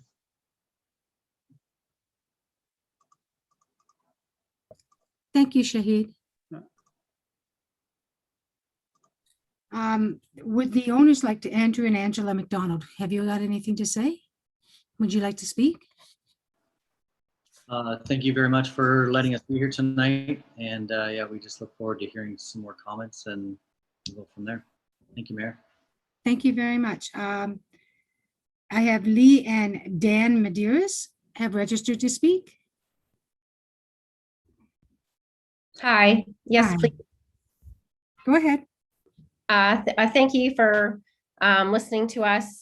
This is the second meeting that we've attended, and as far as this proposed lot, we are the ones who are actually directly impacted by it because we are the one that is at 1412, and so this flagship surrounds our property as well as the back of Norman Glenna's. I think after your presentation there, Shahid, it is very easy for other people to make decisions on something that's literally not affecting their life. This is going to affect the quality of our life. We did not choose to move into Hilltop and have somebody directly beside us, on top of us, Or behind. and behind us. And the flagship is what we really have an issue with, is having somebody behind us that way. And that this proposed lot is actually bigger if you even just took the flagship piece out. If there was some type of variance approved for that piece, it's actually bigger than our lot and Norman Glenna's lot without the flagship piece at the back. I just feel like we bought in 4 years ago or 4.5 years ago, live in this country lot, and now this proposal came to sell this other lot, and it's like feeling we're going to live on top of each other to cram a house there. Like if I wanted to move into the city, I would have moved into the city. So now we got to evaluate everything here. Like this is just our quality of life. It's just everything, and it's just not like what we signed up for. And it's just like everyone can say this and that, but we actually live out there you know, and I plead with you guys to make the right decision on what you're going to say here and everything else. But it's like us, it's like, and then Norma Glenna and Alan Judy and everybody around us that are directly impacted by this. And, you know, we're just sick about it. And as far as the road is concerned, I don't think that anybody can actually comment on the road and the speed unless you actually live there. Right in front of our home is actually a passing area. My children have almost got hit by cars numerous times. The bus drops my kids off right there, and it's actually a passing zone. People get right over that hill and they just absolutely speed right up. Like we're cramming them in. We might as well just extend all of Hilltop all the way down, because that's where this is going. And it really feels very sick that this is about money. Okay, thank you very much for your comments. Norm and Glenna Abey, would you like to speak now? Hi there. Thank you for letting us talk. I did have a question, just listening to Shahid talking about how back-to-back is quite common, and I don't really understand that. Is it just the lot is back-to-back? It made it sound like it wasn't, it was homes. So can he answer me now, or do I have to? No, of course. Yeah. Shahid, if you Okay. Thank you. As I mentioned, that it's a very normal, like it's very common that back-to-back rear yard in a rural subdivision layout. So in this case, what will happening? I mean, the proposed application, proposed evidence will be creating, you know, rear yard towards the to your property. So it's very common, it's general in the rural subdivision layouts. Okay. I didn't really understand that of like residential right behind residential. I didn't quite understand that. I think obviously our issue is with it being an L-shaped property or the flag-shaped property. When you look at the properties, basically our three lots, ours, the Madeiros, and the proposed lot, they're all the same width. So I don't understand why they can't all be the same length. I don't understand that. Or even if the proposed lot goes as far as Manuel's. And I understand that you want it to have a minimum of 1 acre, but could that not be a variance, that lot is just goes straight back and that's it and doesn't come behind us? Or why weren't we ever given the option to just extend ours and the Madeiros lot straight back, so that you would have 3 identical lots? They would all look good. They would all be 3. It wouldn't have anything, you know, a weird shaped lot, because that's basically what it is. And it looks like gonna look like a jigsaw puzzle. So Yes. I don't understand why that wasn't ever allowed. Is that not to do with the septic, and that's why the hydrological, as you said, so Yes. or if you go carry on, that was decided by the hydrological and was not a part, that's not mandated by the township or the region, but just by the hydrological. But go ahead. Yeah, and basically that will reduce the impact of nitrates. So the more, I mean, push back the proposed tertiary septic system, it will reduce the impact of the nitrate to the neighboring property. And regarding your first question, so as I mentioned that I'm trying to say that back-to-back lot and back-to-back rear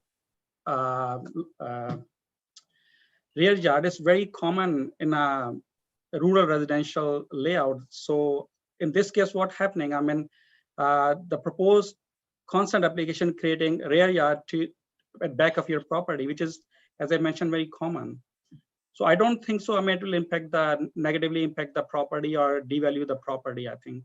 And I believe, I mean, there won't be any structure will be built on the rear portion. And we understand, I mean, it won't affect the property value and won't affect the privacy. Okay.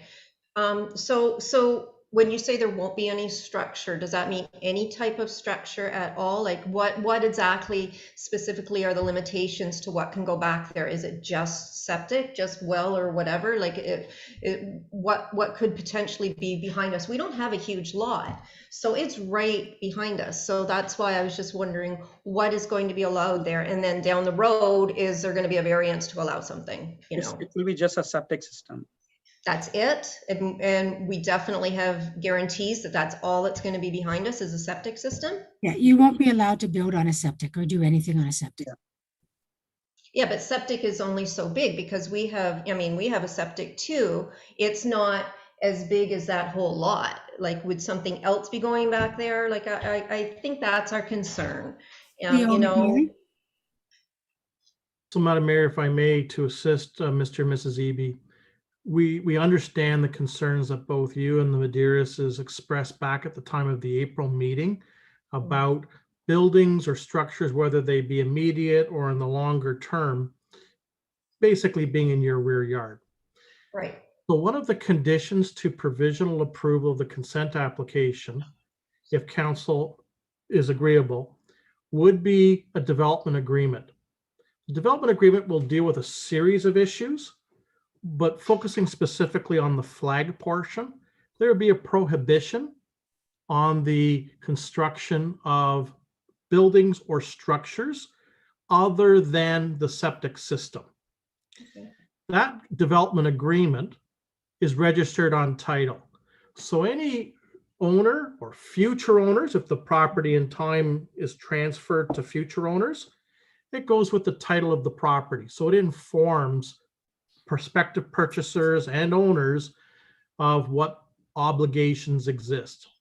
It would actually require an amendment to that agreement with Township Council if there was going to be a change.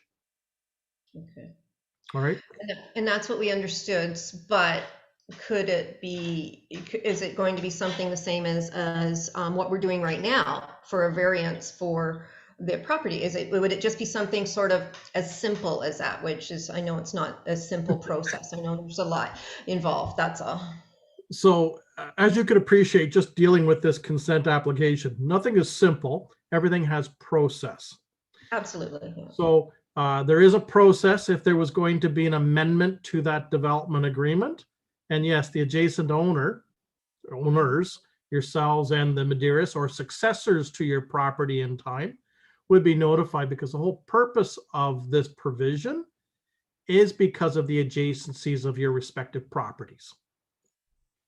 Okay. And so I guess that is still our concern, that it's still a possibility down the road. So I'm sure everybody can like put yourselves in our position. So that's why we are concerned about it, is that, you know, that it could happen down the road, I guess. Shahid, go ahead, and then CEO McNeely. Yeah. Go ahead, Mr. McNeely. Go ahead, Mr. McNeely. So, Madam Mayor, to both the Ebys and the Medeiros, we did look at whether or not it was practical just to go with a rectangular shaped lot and not pursue the flag shaped lot. That was the basis of the application. And that specific question was put to both the owner's hydrogeologist as well as the region's hydrologist, because we were sensitive to your concerns expressed at the April meeting. Both professionals indicated that the additional land area was required to appropriately attenuate the effluent from the proposed septic system. And they said that the preferred location for that septic system would be within the boundaries of the flag-shaped portion of the lot. And then there was the added component to protect the area systems as they exist, supplying other adjacent properties for water, that we pursue a tertiary treatment system. So the system that's being proposed here is of much higher order and sophistication than a traditional septic system, which is present for the majority of the households within the hamlet of Wrigley. Any other questions? I guess the only thing I'd like to say, thank you for letting us speak, is how would anyone supporting this feel if the property wrapped around your own property? And that's where we're at. You know, we did have a member of staff come out in April and walk the property with us. And at that time, it was stated that the L-shaped configuration was unusual. That's what we were told. And there was concern about the original subdivision of the 3-acre lot that was previously subdivided and the configuration that was allowed and why it was even permitted that way that led us to today. So, you know, that's my only thing is it's wrapping around our properties, and, you know, it's easy to overlook that. So thank you for hearing us. We do understand, and actually it's not uncommon in North Dumfries. And it's actually not uncommon in the Village of Ayr. I can probably give you maybe, 6, 7, 8 examples right in one street alone. So it's really not uncommon in a rural setting, especially with large land masses where they have very deep lots and one has built a house further back and one builds a house near the front portion. Medeiros, I'll let you speak again, and then I'll go to council. Thank you. I think in the regards of whether it's common or uncommon, that has definitely been a flip-flop message to us. I think everybody would agree if that this could potentially, when someone is wrapped around you like that, cause for more conflict as far as neighbors are concerned. And that we have seen that in Reedsville. My question prior to that was, what's the, rules in regards to putting up a fence? If they put a fence up at the back of our property, is that like you're saying that there's no buildings? What are the rules with fences, trees? Who could answer that, staff? Speak to that. So, Madam Mayor, through to Mr. and Mrs. Medeiros, landscaping would be permitted on the flag-shaped lot, provided it's of separation and or plant species that don't interfere with the function of a septic system. And that would apply to any rural lot, okay? You can't plant trees on top of the septic system for obvious reasons, okay? So landscaping, yes, subject to normal practices related to the siting of any septic system. With respect to a fence, as long as the fence is within the boundaries of their property, the future owner could put up a fence. Okay, is there any way we can add in there that you cannot put a fence up? Is that possible? Because we'll lose our entire view and why we moved there. I mean, yes, that could be built into the development agreement. I'll be honest with we just focused on, and what we had communicated was buildings or structures. We did not turn our mind to a fence. Is it possible for us to include that as a decision? That would be fantastic. I'm allowed to even build it. I'm sorry, I didn't hear that last statement. They were asking if we could include that for fence would be prohibited. Just on the back flagship piece. This is the whole reason why us and Norman Glenna moved here. Like to have this piece, and now we feel like the piece of our home is hanging in the balance. Like to us, it's very serious. I know that, you guys don't live there, but it actually is, we are losing sleep over it. And it doesn't seem like, Andy and Angela truly care about that. We've tried to have conversations with them many times. Okay, but let's not attack individuals. Let's deal with the subject, okay? CEO McNeely, please, and the fence issue. Madam Mayor, if I could just ask for a piece of clarification from Mr. and Mrs. Medeiros. Fences come in all different forms. Is your concern about, let's say, a board-on-board privacy fence versus, let's say, a chain link fence? So a chain link fence could delineate property boundary. between two adjacent land holdings, but obviously you can see through the fence and the wooded area that would be further to the north of your land holding. So is it a fence that's of a concern or a certain style of fence? I think that obviously any fence, but definitely one that's going to block the entire view of the back of the property would be upsetting. Okay, so I appreciate the clarification. Thank you very much. Thank you. So CO McNeely playing devil's advocate. If I was, let's say I bought the property and I want to put a fence up, what would not block the property? What height would not block your property? So if you were looking at a fence and there was not a restriction in the development agreement, then you'd be able to put the fence in accordance with the township's fence bylaw, which allow as of right up to 6'6" in height.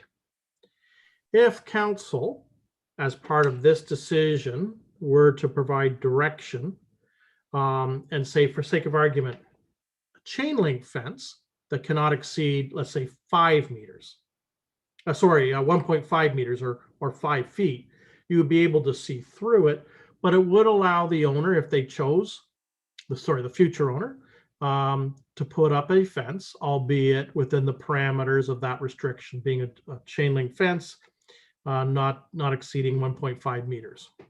Would that be acceptable, a 5-foot fence? I'm asking the Madeiras. Sorry.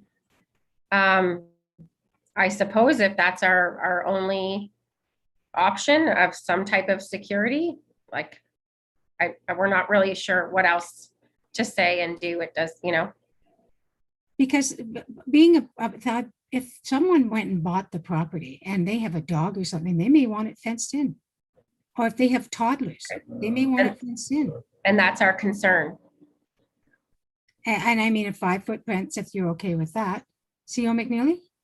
So, Madam Mayor, why I asked for the clarification was once to speak to being able to view through it. So a chain link fence, yes, you can view through it.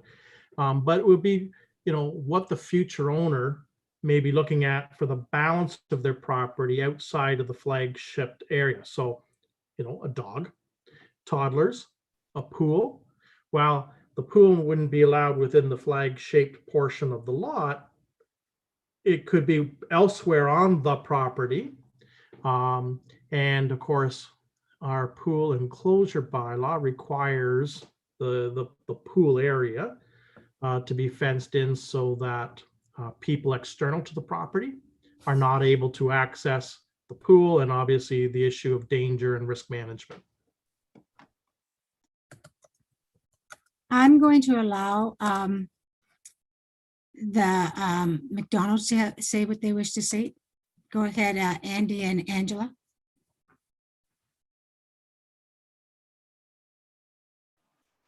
Thank you for the opportunity to speak, Madam Mayor. Just a point of clarification. We can put up a fence right now, we just choose not to.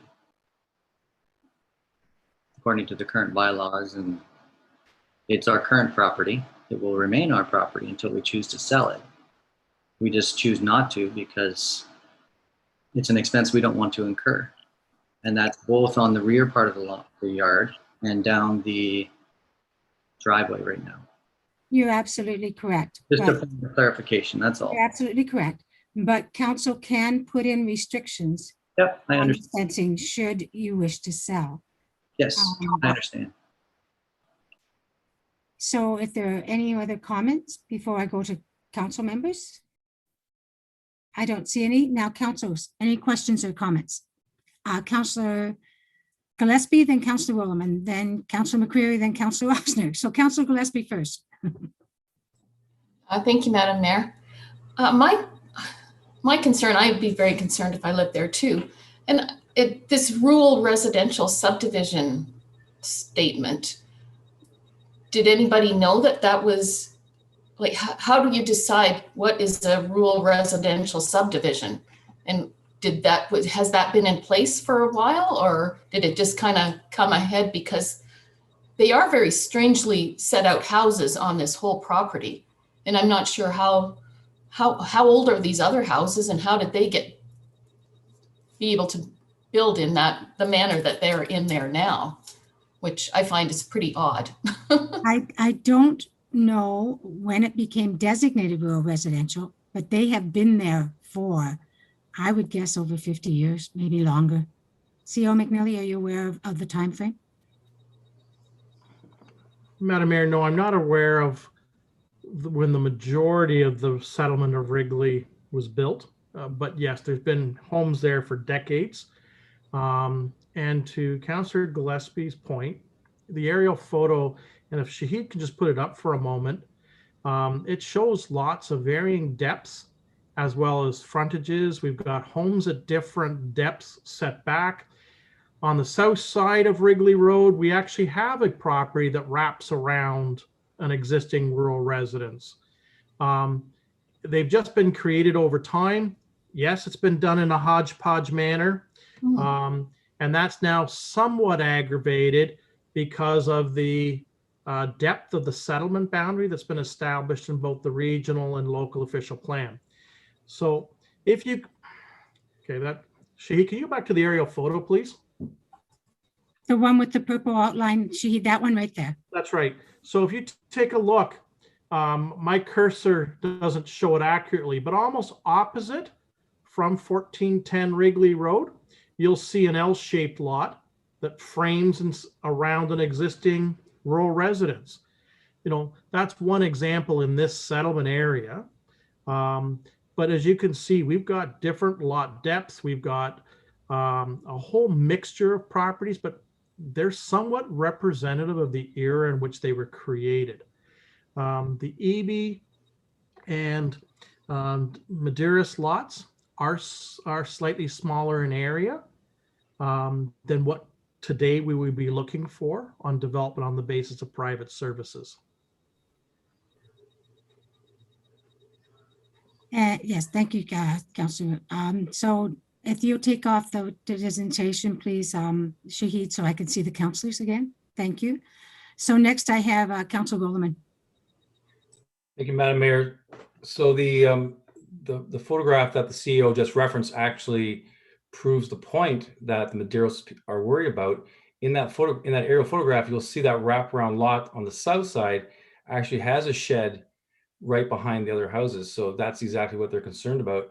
And I share that concern. It looks to me that the hamlet of Wrigley is actually what you call, like, I think the CEO or might be able to confirm this, but like a linear settlement, a traditional settlement along a pioneer road with, you know, ad hoc housing being established. There's no example of back-to-back housing in linear settlements. And I think it's disingenuous to say that back-to-back settlements are the normal status on this road in particular. Perhaps in other rural settlements, through the Browns and wherever else, sure, that happens. But in the example of Wrigley, it's very rare to see any houses. There might be one house in behind way down at the other end, but essentially it's a linear settlement. So I'm not in favor of this wraparound solution.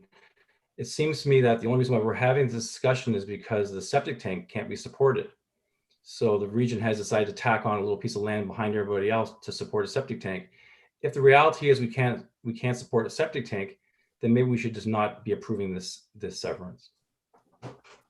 Next, I have Councillor McCreary.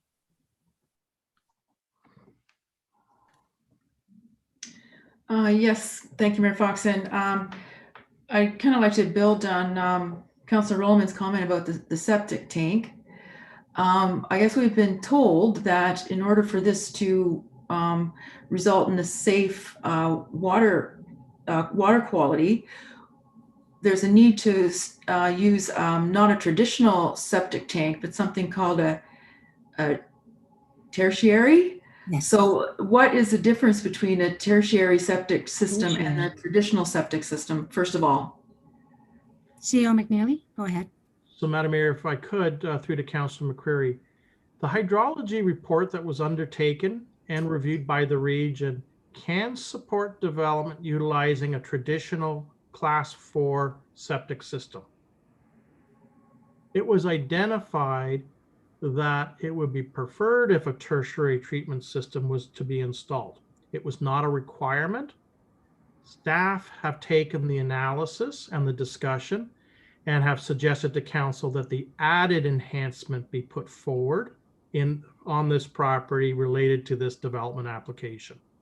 But to be clear, the hydrology report as submitted and reviewed by the region did support a traditional septic system. And what a tertiary treatment system is, it's effectively a pre-treatment of waste generated by domestic waste generated by a household, and provides an enhanced cleansing of phosphates, nitrates, and other similar chemicals that we create in our waste before it's discharged into a final septic system for polishing off before it works its way through the soil medium and into the groundwater. So it's just an enhanced pre-treatment. That's a front end to a septic system. Did you have any other comments, Councilor McCreary? Yes, I do. Well, there must be some additional risk, or they never would have made the suggestion that a special septic system would be preferable. So how about maintaining this system? Because any septic system has to be regularly maintained. So we've got a situation here where it's preferable to have this enhanced system, but none of these systems work properly unless they're regularly maintained. And what could possibly happen here if the system is not maintained properly? The report talks about how water is flowing from the northwest down to the southeast. So we've got this flag portion created so we can stick this septic tank as far away as possible, so it's got more room to, I guess, leach out before it reaches the other residences. But what happens if that system is not properly maintained and these the water quality of these other residences is compromised? Like once your well is contaminated, it's very hard to get it back. And I have noted that in some rural settlement areas, like in Roseville and in Browns, they at one point roll on septic tanks, but eventually many of the septic tanks became contaminated, and they had to hook up to either the City of Kitchener water or the City of Cambridge water. But what recourse will any of the people have on Wrigley Road if this septic system, this special system tucked off in the corner, doesn't work properly and the wells start to be contaminated? So the tertiary treatment system, as well as the primary septic system, are regulated under the Ontario Building Code and administered by the township. With the tertiary treatment system, there's actually a reporting requirement through to the township's chief building official, which is not typically required for a traditional septic system. So there's actually an enhanced reporting and monitoring component. The only time we actually have a statutory component for a traditional septic system is if you're designated within a source protection area. And we do that on a 3-year basis. This property is not within a source protection area. So what would this additional reporting require? What does that entail? It basically talks about the design parameters of the septic system and whether the effluent is meeting those reporting requirements. So it would set benchmarks for different chemicals generated through waste and what the system is creating in terms of an output before it's discharged into the septic system. So you're saying there's some ongoing monitoring? The person that owns this property would have to be testing the system regularly? Correct. Okay. Councilor Rossner. Thank you, Madam Mayor.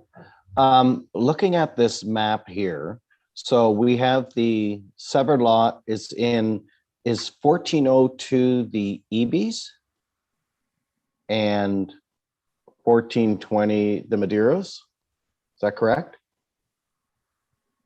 Can you You're on clarify mute. those your addresses? We're 1420, sorry, and Madeiras are 1420. So this wraparound does not go around the Madeiros at all. I think he broke off We are- before.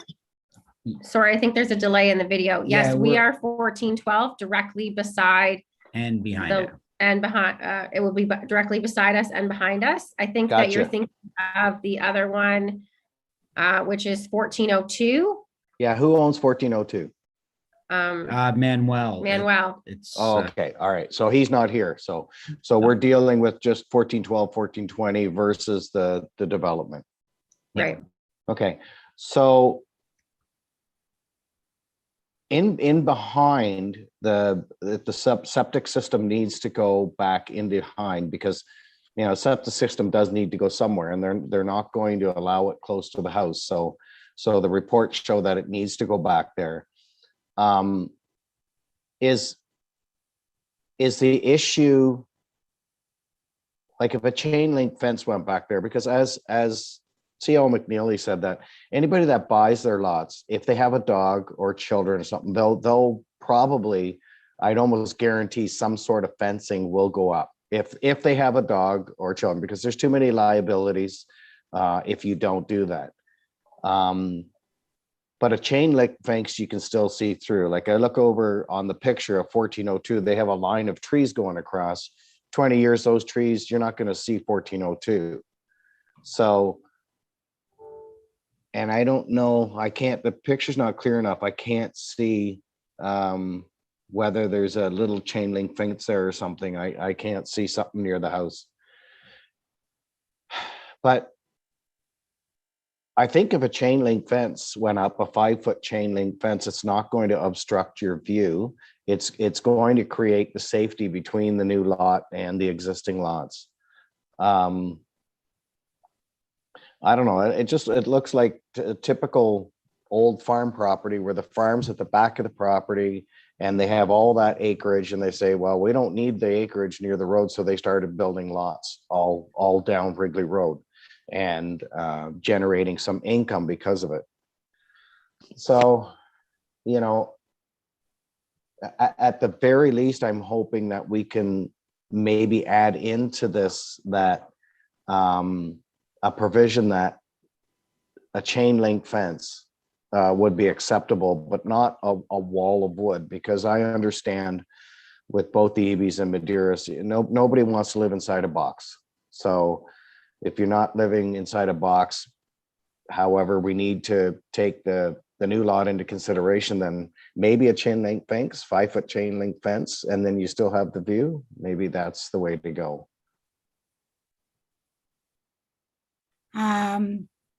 So this is the time for councilors to speak only. So I don't see, Council McCreary.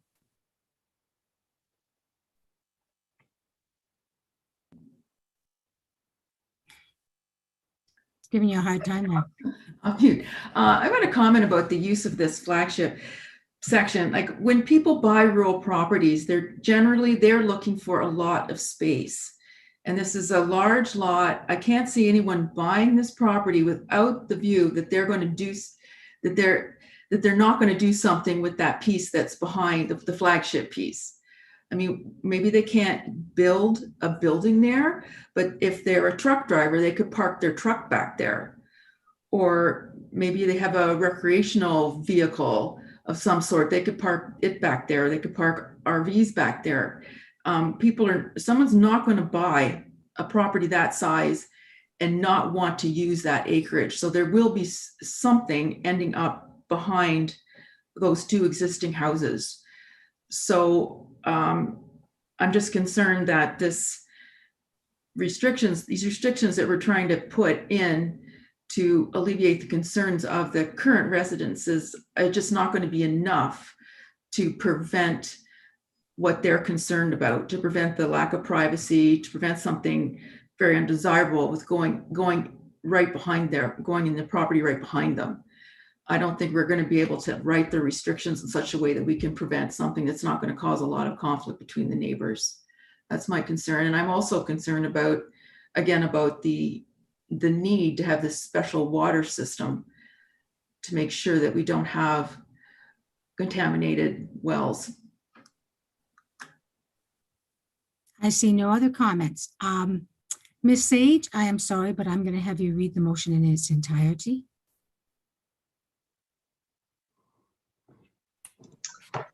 Certainly. So moved by Councillor McCreary and seconded by Councillor Rollman. That Committee of Adjustment receives PD report number 48-2021 and that consent application B-01-21 being a request to sever the property at 1410 Wrigley Road to create the one new residential building lot with approximately 30 meters, 98 feet of frontage onto Wrigley Road with a corresponding lot area of 0.4 acreage or 1 acre in size be approved, subject to the following conditions.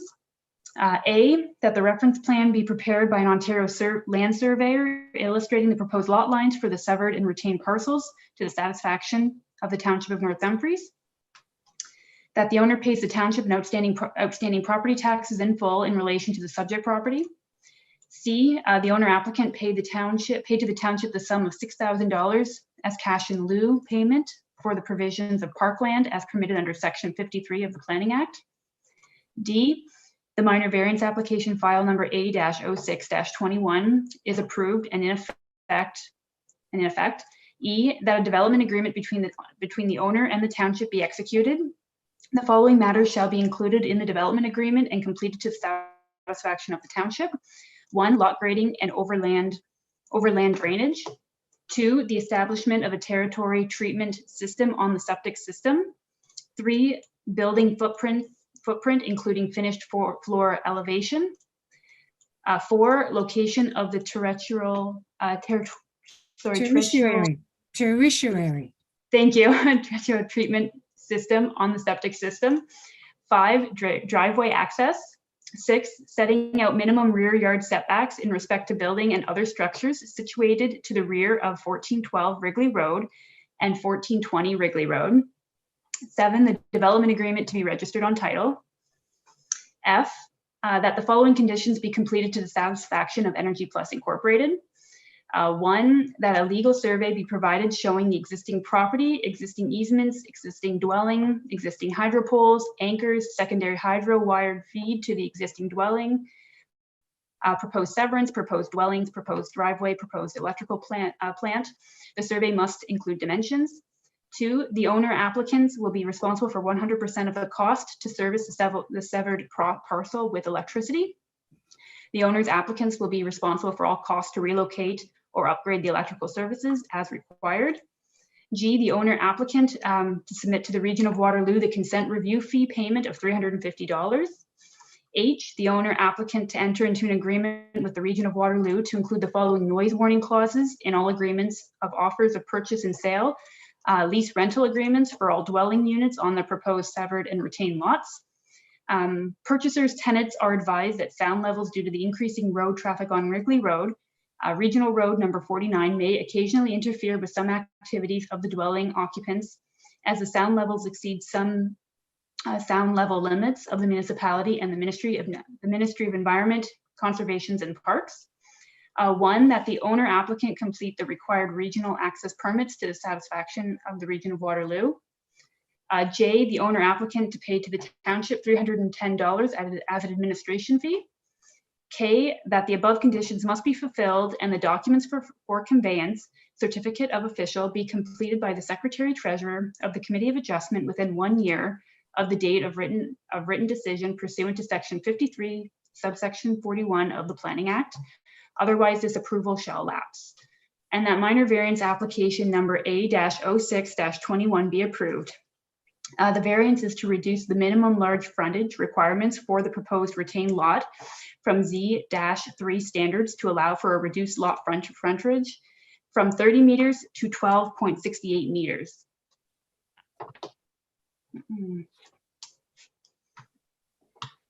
So let's do the count, please. Yeah, Councillor Rollman? Opposed.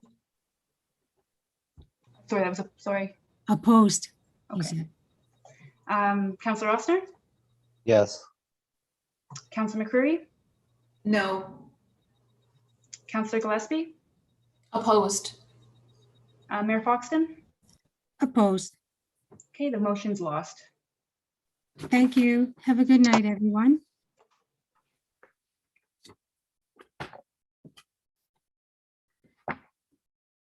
And we can go on with the next motion. Ashley?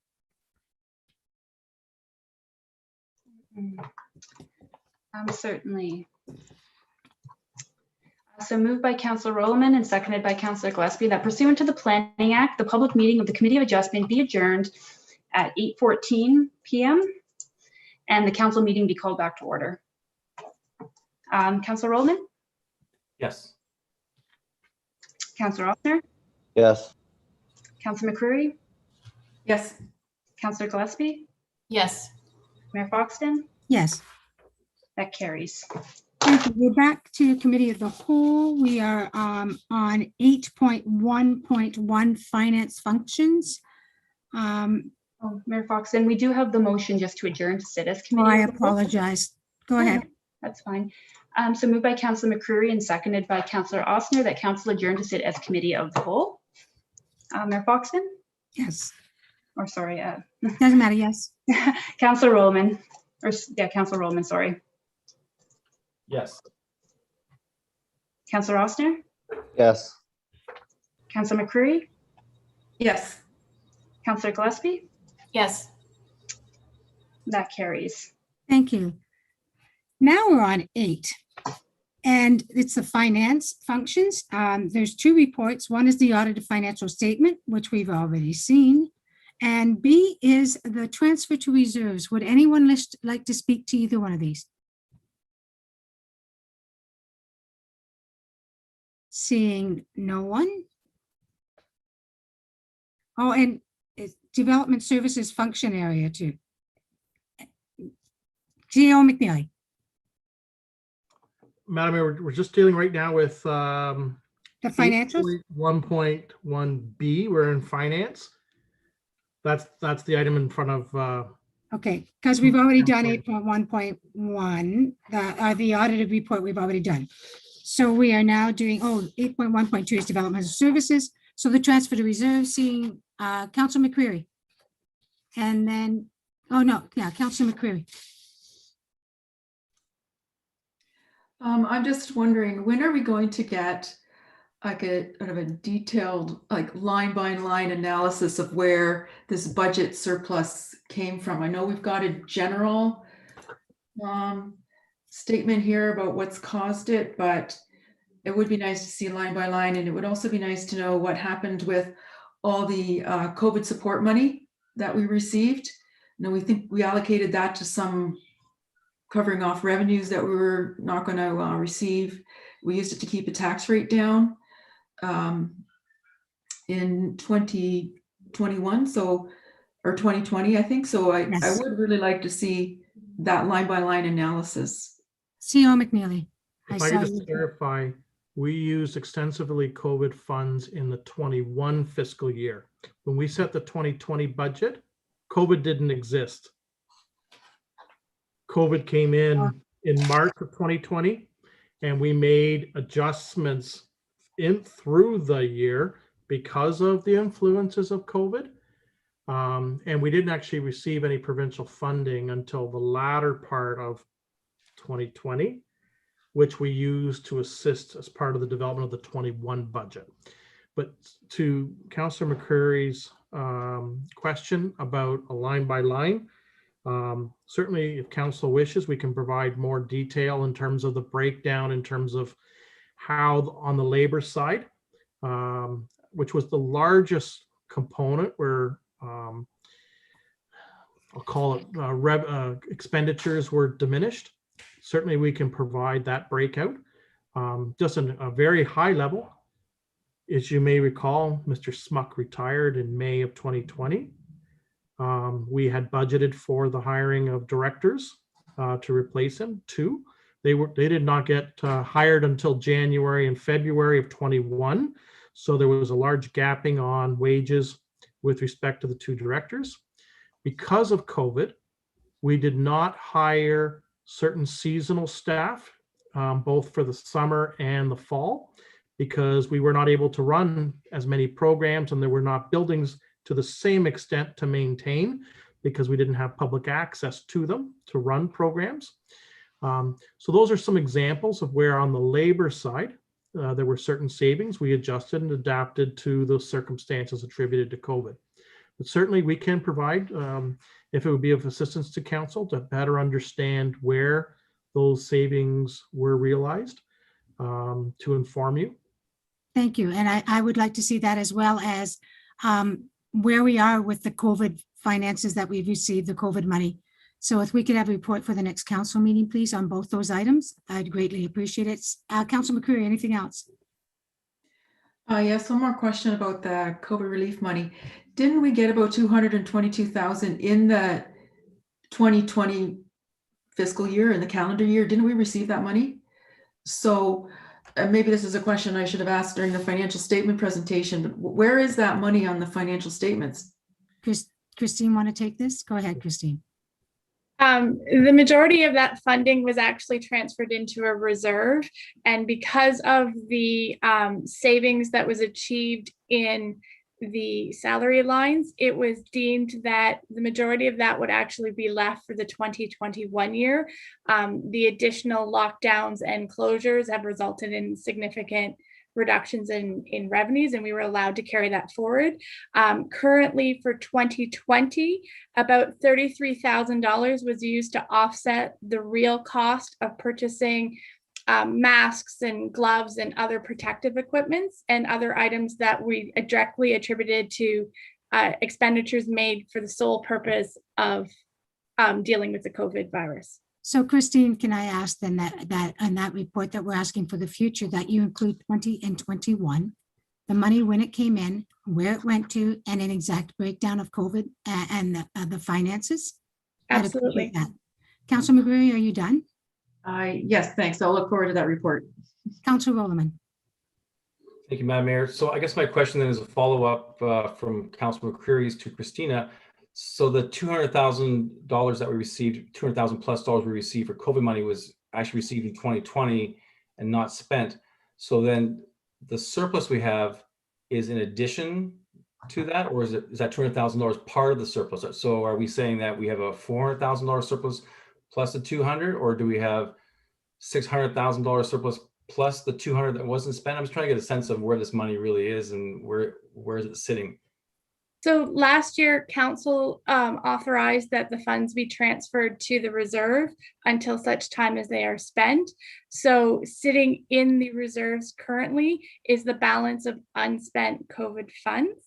The other things that councillors may remember is that early in January and again in March, the Ontario government came up with a second and third round of funding. So all of that funds are currently sitting in the reserve with the anticipation that a significant portion will be used to offset lost revenues in the Recreation Department this year.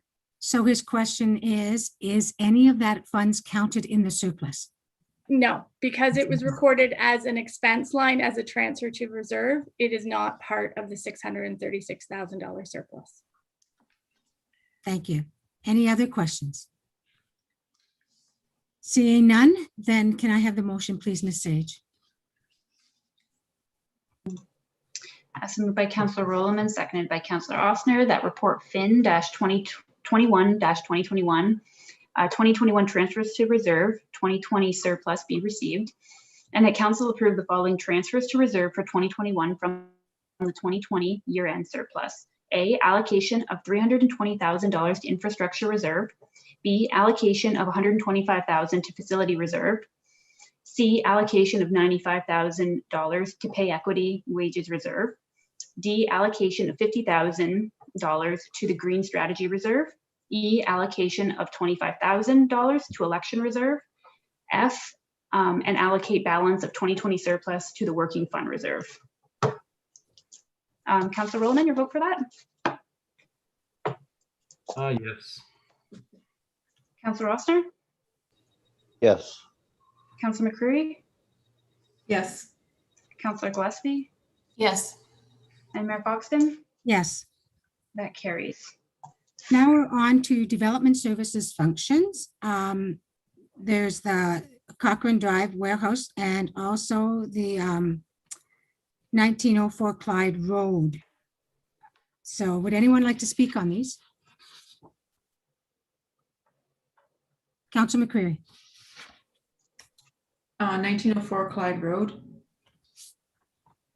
Okay. So we can go ahead with the Cochrane Drive motion.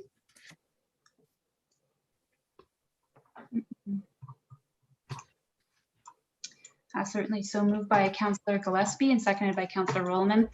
That PD report number 47-2021 be received, and that council approve a site plan control agreement between the Township of North Dumfries and CPS Warehousing Incorporated to construct an industrial operation building, 1,806 square feet or 19,440 square feet, located at 7 Cochrane Drive. Part 2 area subject to the following. 1, the inclusion of all outstanding matters as identified by the Township's Public Works Department, Building Division, and Energy Plus. 2, any minor revisions as required by the Chief Administrative Officer and/or Township Engineer. And 3, satisfactory completion of the consent application B-03-21, and that bylaw number 3258-21 being a bylaw to authorize a site plan control agreement between CPS Warehousing Incorporated and the Township for the Part 2 area be executed. Councillor Rollman? Yes. Councillor Ossner? Yes. Councillor McCreary? Yes. Councillor Gillespie? Yes. And Mayor Foxton? Yes. That carries. So next we have the Clyde Road, 1905 Clyde Road. Go ahead, Councillor McCreary. I thought that this one was done a long time ago. Like, why does this keep coming back? What's the purpose of this report? Why are we seeing it again? Can we please finish 1904 Clyde Road? CEO McNeely, any comments? Yes, Madam Mayor. So last year, there was provisional approval given. One of them was a condition to have a zoning bylaw amendment. We held the bylaw amendment earlier this spring, and this is the return report. And this will be the last of the council items related to this application. And with the owner clearing the other conditions to consent, then the Secretary Treasurer to the Committee of Adjustment will be able to stamp a certificate, which will allow the owner to register a building lot with separate legal title. So Councillor McCreary, this happened a while ago as well, so that if they have conditions to follow, and if the conditions aren't met in a certain time period, they have to come back and get everything double checked to make sure the conditions are met. So now all the conditions have been met. Can we please have the motion, Ms. Sage? Certainly. So moved by Councillor McCreary and seconded by Councillor Gillespie. That report number PD-49-2021 be received, and that bylaw number 3268-21 being a bylaw to allow the site-specific zoning with exception to facilitate the proposed consent application B-09-59 569, creating non-farm residential lot 0.6 hectares, 1.5 acres in size in the southwest portion of property, and to rezone the northeast portion of the property from agricultural zone Z.1 agriculture to zone Z.12A environmental protection 1, located at 1904 Clyde Road be enacted. Councillor Rollman? Yes. Councillor Ossner? Yes. Councillor McCreary? Yes. Councillor Gillespie? Yes. And Mayor Foxton? Yes. That carries. Thank you. Community service function areas. Out of the numerous reports there, anyone want to speak on any of them? Councillor Ossner. Yes. 813D, report PW 14-2021. Okay.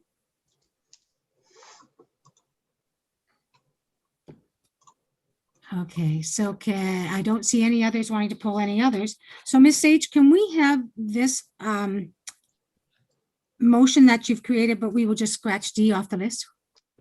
Thank you. And you do not have to read it in its entirety, but we will. So, oh, Councillor McCreary was the one that you wanted. F, 813F. Okay. Actually, no, that was E, 813. The washrooms? Yeah, okay. Washrooms. Okay, I'm calling this again. Councillor Gillespie. Right, yeah. Sure. I'd like to do 813B. B, B as in, the heavy truck prohibition, okay, yes. all right. Councilor McCreary, do you have your hand up again? No, I don't. It's gone. Are we done? So we may as well do them one at a time now. So the first one is A, the Baha'i. I don't have the Baha'i. Oh, item A has already been completed. Okay, right. Then the first one is the truck one on Cheese Factory Road and Waco Road.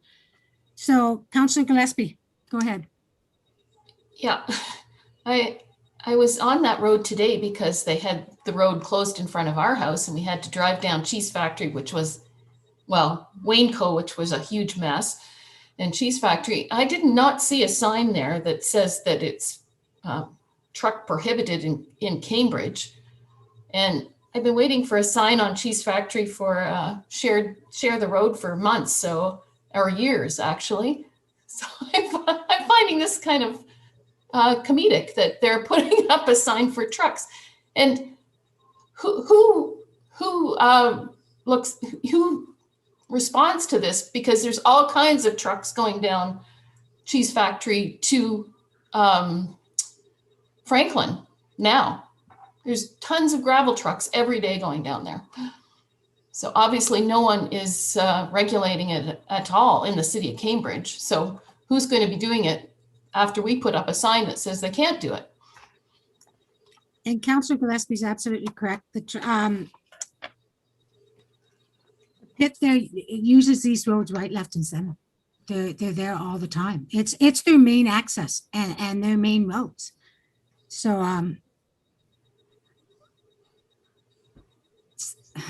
I don't know where we want to go with this. Do you want to comment, CEO McNeely?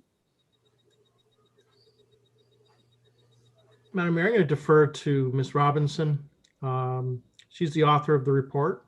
I Okay, think it'd be appropriate based on the observations that she has made and the discussions that she's had internally. thank you. Ms. Robinson. Certainly, through the mayor to council. There is that particular sign is just inside the Cambridge limits, right, where the city starts to develop at our boundaries there. It is posted. I actually personally went out and I saw it less than a week ago.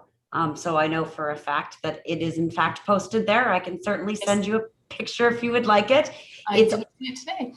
It's on a telephone pole, almost right at the intersection of the dead end, but it's there and it's posted.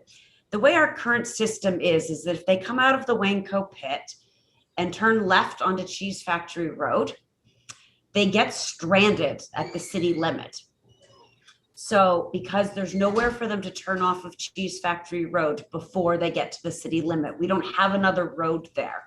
So there's nowhere that they can go. And they're actually, for lack of a better phrase, stuck. So the problem that they have with the enforcement is they can't enforce it because through our section of road, they can't, once they get onto it, what they're arguing with the police is, well, I didn't know and there's nowhere for me to go. And so it's not being enforced. By having that section prohibited, they get the advance warning. So then the police are in an opportunity to enforce that. If there is an accident on that section of Cheese Factory Road and the driver is found at fault, it's also another charge that can go against them because that driver shouldn't have been there with that particular vehicle. So the idea is that it is a problem for the city of Cambridge. Obviously it is. They've posted the appropriate signage as well. But unfortunately, we didn't have that coordination between the township and the city. So we had a section of road that basically sent trucks and then just stopped them because there was nowhere for them to go. So the idea is that this is a single sign that will go up with a single sign that will make it easier to enforce it, to ensure the trucks are actually staying on the appropriate roads in the area. And with respect to the other sign that you're looking for on Cheese Factory Road, I'm now 8.5 weeks waiting for locates for that section of road. You know what else? The truck signs, no trucks. I think they need to be almost twice the size they are. So that they can't say, oh, we didn't see them. They are. Then you'd have to wait for a locate for that, for heaven's sake. So the intention with this one is that we're actually going to put an advance warning before they even get to the intersection that says you cannot turn left onto Cheese Factory, as well as one on Cheese Factory Road, in case they're coming in a northerly direction. The idea is to try to prevent people from breaking the law as they get the Cambridge city limits, which hopefully will give the police the opportunity to enforce it more frequently, because they will remove the, oh, but I couldn't go anywhere. I'm stuck. Please forgive me. I'll never do it again argument. Right. Okay, good enough, Councillor Gillespie? Sure. Okay, so Ms. Sage, the motion, please. Moved by Councillor McCreary, seconded by Councillor Gillespie, that report number PD-49-2021 be received, and that bylaw number 3268-21 being a bylaw to allow the site-specific zoning with exception to facilitate the proposed consent application B09-569, creating non-farm residential lot 0.6 hectares or 1.5 acres in size in the southwest portion of the property, and to rezone the northern portion of the property from agricultural zone Z.1 agriculture to zone Z.12A environmental protection 1 located at 1904 Clyde Road be enacted. Clyde Road again, help. That's wrong. Yeah. Ashley, I think we're at 8.1.3 item B, Which is the, yeah, you read the which wrong was one. the I thought. discussion about the no truck route Yeah. on a portion of the Cheese I'm going, Factory. where does it say Clyde Road in the My apologies, I'm on the wrong one. That's getting to be a long night. Go ahead. 8.1.3, yes.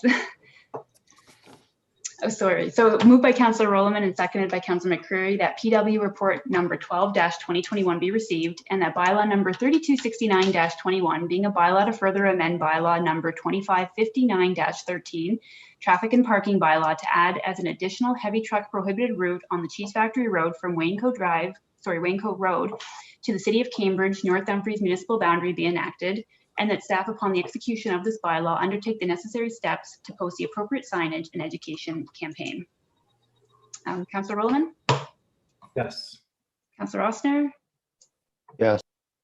Councillor McCreary? Yes. Councillor Gillespie? Yes. And Mayor Foxton?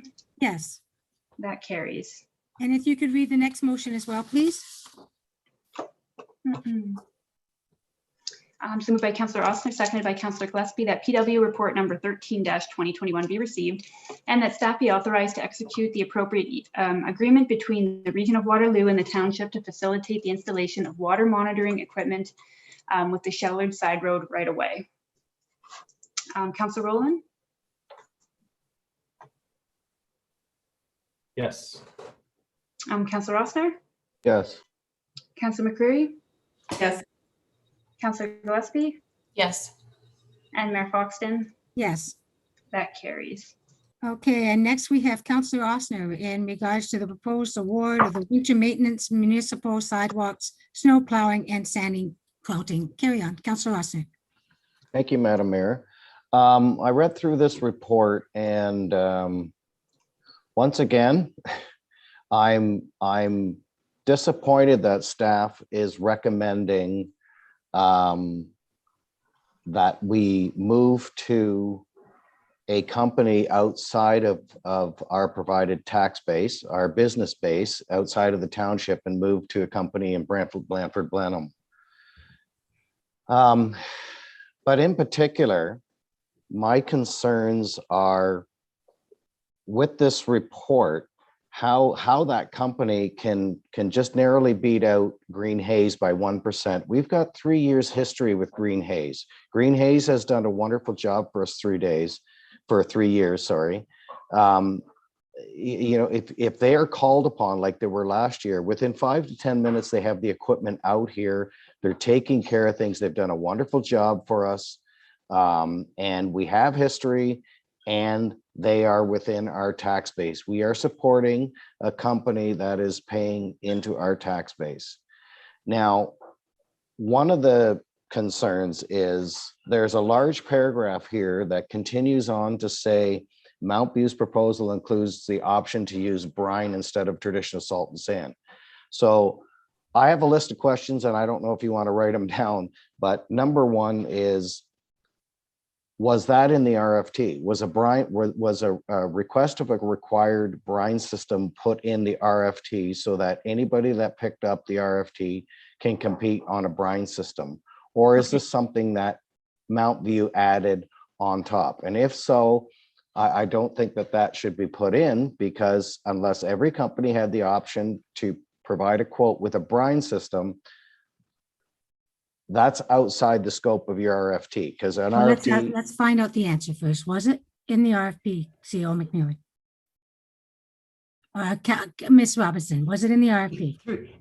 Through the mayor to council, it was requested by one of the potential bidders, and it was an addendum was sent out, and every business had the opportunity to submit a bid, including a brine system. So it's not unique to Mount View. It is something that everybody was offered the opportunity to bid on as well. So the RFT specified a quote on a brine system. The RFP, which is the request for proposal, this is different than a tender process. This is a request for proposal. Yeah, I just so that everybody was clear. Yes, it allowed you the opportunity to provide traditional salt sand as well as brine. So yes, it was on the So the RFP. RFP specifically said that we were looking for a brine system. It was on the RFP, as I understand it.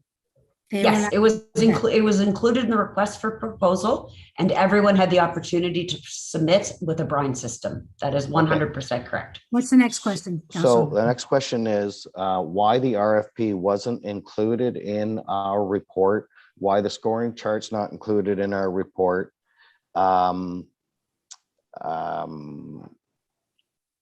we receive also- them in the reports? I don't recall receiving the RFPs in the reports or the scoring charts. Am I wrong? Well, we requested it last time when it came to the lawnmowers and stuff like that. And I was under the impression that we were going to get more detailed reports when it came to these RFPs and stuff. So I guess then my only other question is as to why, like the scoring chart, I don't understand how Mount View, if we have the history with Green Haze, I'm not quite sure how Mount View Services scored higher, because we don't know them. We've never dealt with Mount View. When I look at the scoring system,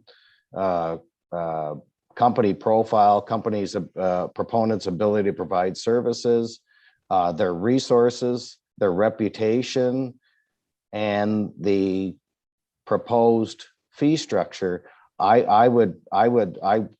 can't imagine how a company that we haven't dealt with can score higher than a company that we've dealt with for 3 years. The value added part of it was where I'd put the brine. That's only worth 5%. So I'm not understanding the scoring system. To me, it looks like it's a straight choice that staff wants to use Mount View. But I think for local business, for the tax base in North Dumfries, I'm opposed going outside of the township for services inside the township. If I may, and I don't know, CO McNeely, if I should speak or not speak, but I'm going to anyways and get myself in trouble. Green Haze is moving to Nova Scotia. He's waiting for his house to sell. It hasn't sold yet, so he did bid with the understanding that if he sells his house, he's gone. So there's no certainty that we have a snowplow service. And that weighed on us. We could have accepted it. The brine is another issue. As I was told, the salt, when you put it on the sidewalks and the streets, and that works immediately and then goes away. The brine stays and works. So if it freezes and the salt goes down and it melts it, then it freezes again, we have to resalt. With the brine, you do not. So the township thought it made a lot more sense to go with something that was a little more secure instead of doing 2 and 3 times putting salt down. It also is less harmful to the environment. But the other one is the uncertainty of whether Green Haze is going to be here. If he sells his house in the next month, he will not be here, or the business. And that also was a consideration. Was that put in his paperwork when he bid, or is that just local talk? CEO McNeely, it was not put in his paperwork because there's no place that's saying I'm going to take off if I sell my house. Yeah, because we don't know if Mount View is selling his house and could move as well. I mean, that's speculation. But the you know. brine one was a big one. It's more environmentally friendly. It prevents less repeat of the salt. CEO McNeely, do you want to comment? Madam Mayor, as Ms. Robinson's indicated, we scored on a series of factors. Certainly, Councillor Ossner is correct. We have had a history with Green Haze. There has been no past issue with their performance or reliability as it relates to their winter maintenance contract. They were a very good partner. That is not in question or in dispute.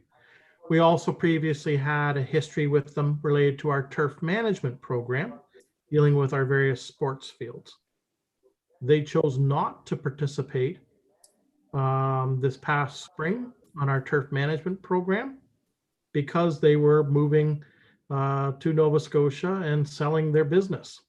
And shortly thereafter, the property where they house their equipment was put up for sale. It's still listed as of last week. And they have put forward a bid for this winter maintenance contract. But because this is a 3-year contract, we are concerned about the longevity of the company and what the implications would be if there was a transfer of Green Haze to a third party that we know nothing about, and them assuming responsibility of the contract. So they did make us aware. They did make us aware. So that did influence our scoring and assessment. However, the biggest factor was the flexibility on a storm-by-storm event for the township to dictate whether it be traditional salt and or the brine to better suit the treatment of the sidewalk system based upon the storm event as presented. We believe in the longer term, the flexibility of being able to use both products would achieve several factors. It would align with our salt management practices, which is to reduce reliance on salt. Depending upon the nature of the storm event, brine does have a better lasting effect, which would reduce the number of hours or the frequency in terms of forces being deployed to maintain the sidewalk system. And so that was really the determinant factor when we went through the scoring exercise. Councillor Ossner, do you have any further? No, only that the fact that they bid on the 3-year process, the RFP, should say. I think that you know, it could be something as simple as somebody else taking over Green Haze here for him, and he could be setting up a new division. I don't know. I'm not privy to that information. I would have hoped that maybe somebody would have talked to him if that was an issue, then it wouldn't be an issue right now. Councillor Roman. Thank you, Madam Mayor. I'm extremely concerned with the discussion we've had so far about this RFP. It seems to me that when you have an RFP, if the brine system is part of the RFP and Green Haze did not bid on that portion, then their bid is incomplete and should not be presented to council. If there's knowledge of Green Haze selling their business or changing ownership and that factors into the RFP process, that does not seem to be appropriate. It's appropriate to base your decision on the merits of the proposal, not on rumors and hearsay. So either Green Haze submitted a proper bid with all the components completed, or they didn't. And if they didn't, then why are they even in the scoring? So I'm really concerned about this whole RFP, and I'm concerned about transparency. We use the purchasing system this way so that we are transparent, that we're fair. And it doesn't sound to me like we're being very honest or very fair with this particular one. So I'm very concerned. You're correct. The brine is should be the only reason. And it is more environmentally friendly. It prevents less salt applications, less labor. Any other comments on this? Lee? Through the mayor to council, I wanted to sort of address some of those concerns that were raised. The way the request for proposal was written, every firm had the opportunity to bid on a salt sand traditional one, or the ability to bid for brine, or for both. The way the costing has worked out, the way it is that it costs us the same whether they apply a brine or they apply the salt sand. It just depends on what we direct them to apply. So Green Haze has the opportunity, the way they submitted their bid, they only included the salt sand. It's a fully compliant bid. There was no issues with that. That was one of the ways that they were allowed to bid. They didn't have to have that. When we look at the evaluation criteria, there is value added or intangibles, which is again a 5% of it. There is also item C, which is the proponent's proposed resources, strategies. So that is where stuff like alternating between the brine and the other one apply and are scored in respect together. So that is some of the things that are brought to it. Green Haze was fully compliant in their bid, as was Mount View. Both of them fully complied with all the terms and the ability to do that. As we move forward from a salt management point of view, as council is well aware, there's a lot of pressure on us as a municipality to consistently reduce our salt use. With this RFP, by allowing the two options, it gives us the opportunity, should we wish, to compare to see how the prices were. As it turns out, we have the same price for either or. The idea would be with a brine system is that we significantly would reduce the amount of salt that is being applied to this, which will at an overall have that impact. When it takes into consideration, although publicly the property owned by Green Haze is for sale, it is not actually written into our evaluation. I didn't consider, when I did the scoring for this, I did not consider that as part of it. According to the contract documents that they'd be required to sign, Green Haze would have to continue to carry out the contract, or we would have a contract matter with them that would come through a variety of other legal ramifications that we could do.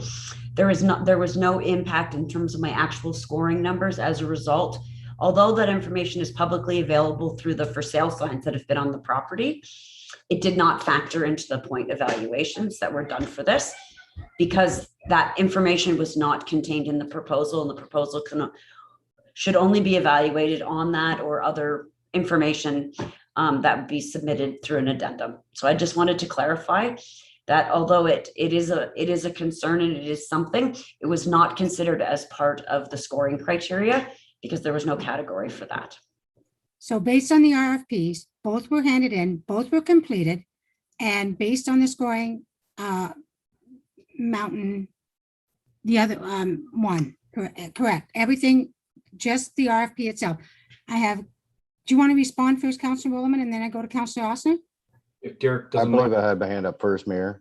Well, he was speaking, so I usually let somebody finish their conversation, just like you did last time when you went on about a lot of questions. Yeah, but I should have a chance to rebut somebody. Go ahead. Thank you. I understand what Lee is saying, that didn't factor into it, but the aesthetics of it, of anybody that's going to look at this from the outside in, from the community, they're going to see that it didn't, but it did. Yeah, you know, the aesthetics are not very good, especially when it was brought up by the mayor that, by the way, Green Hayes is selling his house, and that was an issue. I mean, we're on camera. We just said that Green Hayes is moving. That's an issue, and that potentially could be a problem. You're absolutely So correct. you can't turn around and say that wasn't a factor of our tendering process or of the RFP. We So, can show, okay, go so ahead. we got to be careful on that end of it.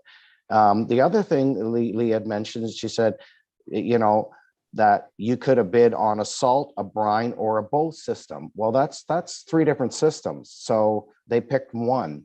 Why not just say, to me, that would be confusing. Why not just say we want a salt or brine system whenever we choose where we want it and how we want it applied. We want a bid on a salt and brine system and leave it at that.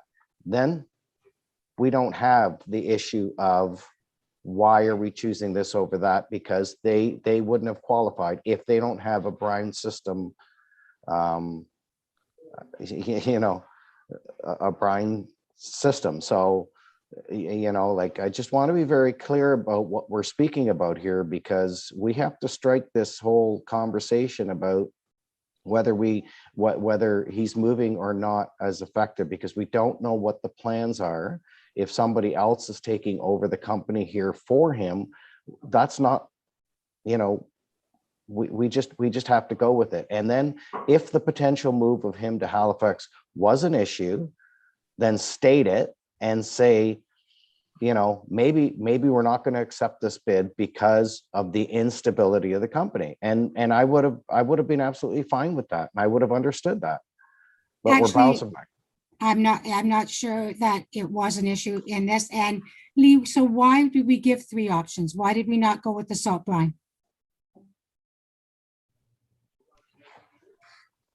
When the document was originally tendered, we went with the traditional salt sand that the township has historically been using as part of that program. We did not include the brine because we were concerned that some of our local businesses would not have the ability to do that. They would have to purchase additional equipment in order to do that, which would artificially drive up their costs and make it not competitive with the others. So that is why we originally had issued it just as a traditional salt sand. We felt that it would be more competitive to some of our local businesses. During the bidding process, we had a request from a different contractor about whether or not we would consider that as an option, if it's something that we would even consider. So we did modify it to allow people to have that opportunity to bid either or. If the township wishes to move, we can continue to do a salt sand system, but we believe that there is some cost savings with going with the brine. But this is a very good opportunity for us to test out both of them without having that. The reason that we originally did it is that we wanted to make sure that it was competitive for our local businesses. And we were surprised by the way the prices came back. Councilor Roman. Thank you, Madam Mayor. I don't think the discussion really is about salt, sand versus brine. We can all agree that brine may be a superior system.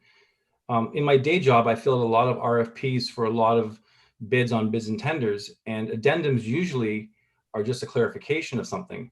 It's unusual for an addendum to come along and change the actual specs of the RFP. In this case, people were asked to bid on a salt sand system, and then halfway through the process, we decided to add in the brine system. Perhaps some vendors might have bid initially on the brine system if that had been the original option, or perhaps some vendors are unable to bid on that system. So to me, it makes more sense to have a clear RFP from the beginning. The addendum should just merely be answering questions or clarifying things in the RFP, but to change the specs partway through the process doesn't really make any sense to me. Should we redo the RFP, and can we redo the RFP? Lee, go ahead. Sorry, to be clear, the specifications weren't changed. The question came in with, would the township consider a brine system as an approved equivalent to the salt sands? And the answer to that is yes, we would. So the RFP asked for a salt and sand and someone else suggested a brine system. So the RFP then changed and everybody made aware of that, or was the?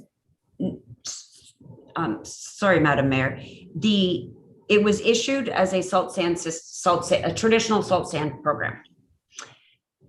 They then requested, would the township accept a brine system as a approved equivalent? So I'm going to put this like a typical piece of pipe that we would order. We specify a steel culvert, and a contractor comes along and says, would you guys accept a high density polyethylene plastic pipe instead of a steel culvert? And we look at it and we go, yep, that accomplishes the same thing that we want to accomplish. Yes. So it's a material type change. So that's the way that this was issued. What came back from Mountview was that they can do the traditional salt sand or they can do the brine, whichever way we prefer. If they had done just the traditional salt sand, would they have won the bid? I'll be honest with you.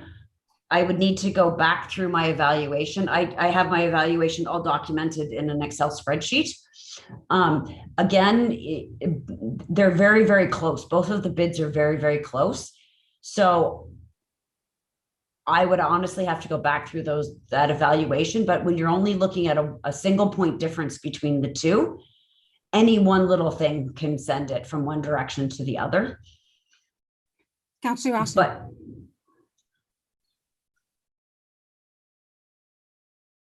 keeps moving on my screen. There you are. Sorry, I hit the wrong button. But I don't know. Like, that comment concerns me, because when you have X amount of companies bidding on a process and one of your bidders contacts you and said, hey, I've got this brine system, would you accept that? Oh, okay, yeah, I would be. And then you put an addendum into the RFP. Well, one of your bidders has given themselves a competitive advantage, because maybe that person knows that the other people that bid don't have a brine system. So of course they're going to say, hey, I got a brine system, I can do this for you. That's an unfair advantage, because we don't know how many companies, if Green Haze didn't have it, if Mountview knew they were up against Green Haze, they've just swayed the RFP to what they have and what Green Haze doesn't. I have to agree with you. That does not look good, not in my eyes. Theo McNally, how do we correct this? Any suggestions? So I just want to clarify one item. The addendum was issued well within the 32-day window of the bid period. And there were multiple bid takers. No one at the time of issuing the addendum actually knows how many people that have taken the document are actually going to translate into a formal bid. Okay. And in fact, the company that actually made the inquiry chose not to make a bid at the end of the day. Okay. So I'm not as concerned about creating that unfair platform, only because there was sufficient time for companies to recalibrate, as well as no one knew what anyone was going to finally bid. So council has a couple of options available to it. Council can accept the staff recommendation as presented. Council can vote down the staff recommendation and award it to the other remaining bid. Council can throw out the RFP and direct staff to issue a new RFP. If staff was to issue a new RFP, we would actually have to make a change in the bid document to differentiate it from what was just put into the marketplace. And then we'd have to go through the bid process, and that would include, obviously, the appropriate window of time as per our purchasing bylaw, scoring, and a report to a future council meeting. What's the time frame that would take? Oh gosh, this process would take us at least, and depending upon how we align with council dates, at least 45 days. Okay, thank you. Councillor Roman and then Councillor Austin. Thank you, Madam Mayor. My question would be, would it be possible to ask to defer this and allow staff to come back at our next meeting with more details about this process, and Leah will have a chance to go through those Excel spreadsheets that she referenced and bring us a more fulsome report, and then we can make a decision at that time. I think anything's possible. Deferral is definitely a possibility. Councillor Austin, did you had your hand up? Did you not want to speak? It doesn't matter. I mean, I seem to be beating a dead horse. It's the same thing. Like every time a comment comes out, I can't help but think, you know, we had 8 people pick up the bids. Why didn't 6 of them bid? Maybe because they didn't have a brine system and they knew that they were not going to get it. So I just don't like the aesthetics of it. And I think it has to be fixed up somehow. And I hope council can decide how we're going to fix it up. Lee, what were you going to comment?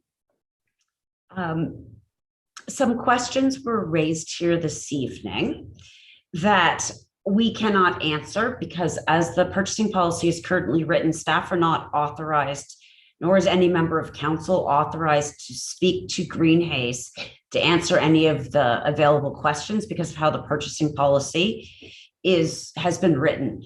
If council is desirous of us speaking to them, then we would need direction from council and an exemption to the purchasing bylaw to allow us to do that. I just wanted to bring that to council's attention, that we don't have the ability to just contact any of the bidders or any of the people who picked up and didn't bid until this is awarded. That's how the purchasing policy is written.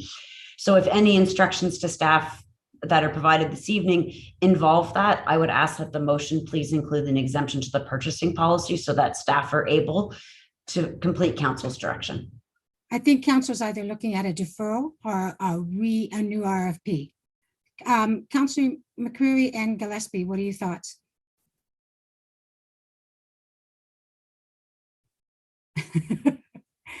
Councillor McCreary. I would just vote to accept staff's recommendation as is. Councillor Gillespie, are your thoughts? Any thoughts? I agree with Councillor McCreary. Just accept it as is. So let's have the motion, please.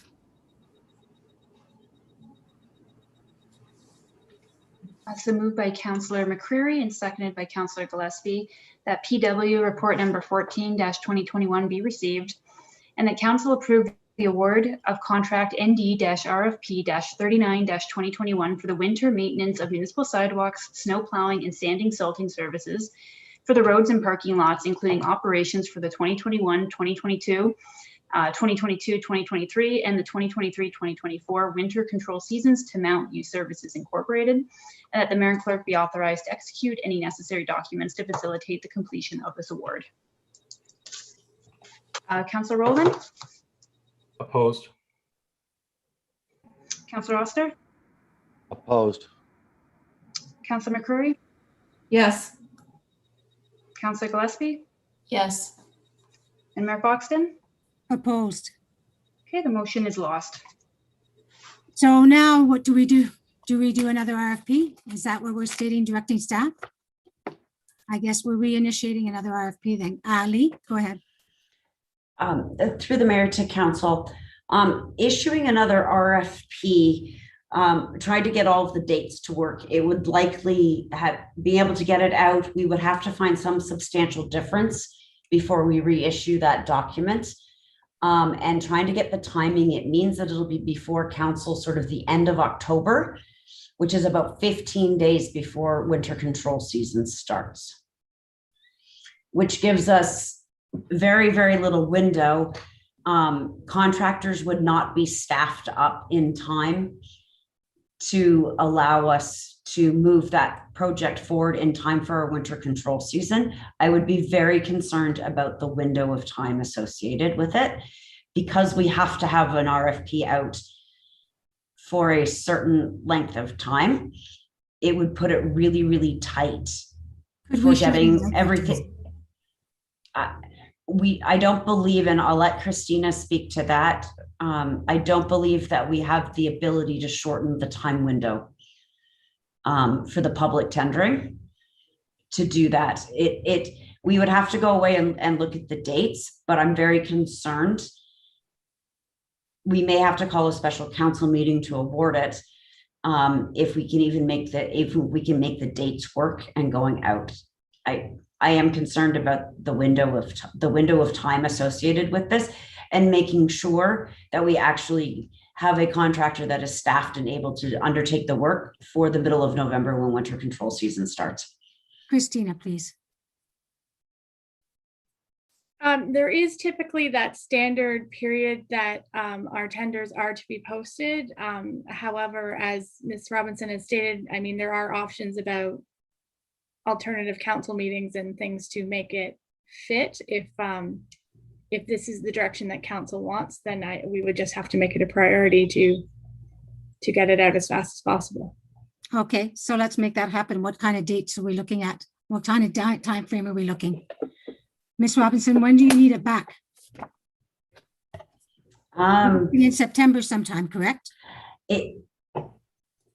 Yeah, I need to sit down with the calendar and sort it out. If we could provide just the direction that if council's desirous of another RFP, if we can get that direction to staff.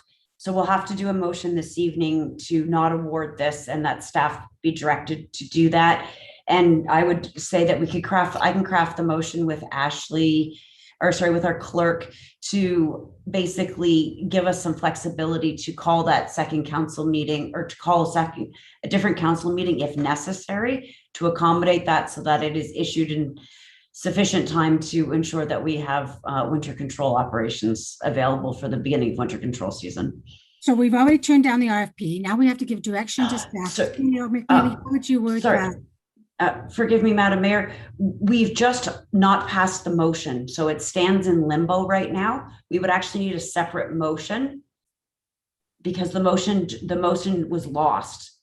So we need a motion to actually throw out the results of this RFP and then be able to re-tender it. Is it CO McNeely, any suggestions on how we word this?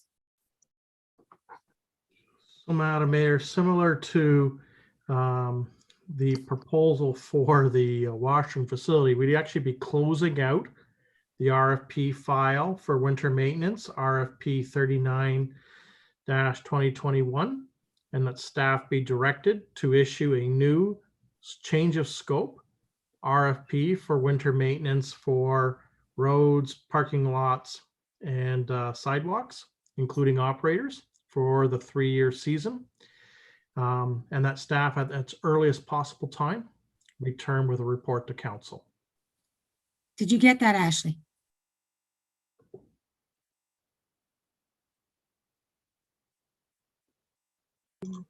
Would you read it back, please?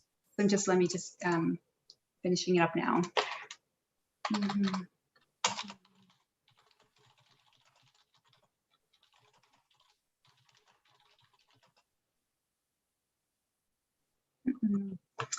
Do we have a mover and a seconder for that motion? I'll move it. Councillor Osner moves it. Councillor Rollman seconds. Okay, so that council closeout RFP for ND-RFP-39-2021 for the winter maintenance of municipal sidewalks, snow plowing, and sanding salting services for the roads and parking lots, including operations for the 2021, 2022, 2022, 2023, and 2023, 2024 winter control, and that staff be directed to reissue a new RFP for winter maintenance for the 3-year season, and that staff return to a future council meeting with a return report on this matter. That captures everything. Councillor Rollman? Yes. Councillor Osner? Yes. Councillor McCreary? Yes. Councillor Gillespie? Yes. Mayor Foxton? Yes. That carries. Thank you. Okay, next we have the Victoria Park washroom facility. Karen here, you want to speak on this, Karen? Other than, as the report states, we want to close it. We didn't receive any successful bidders within budget.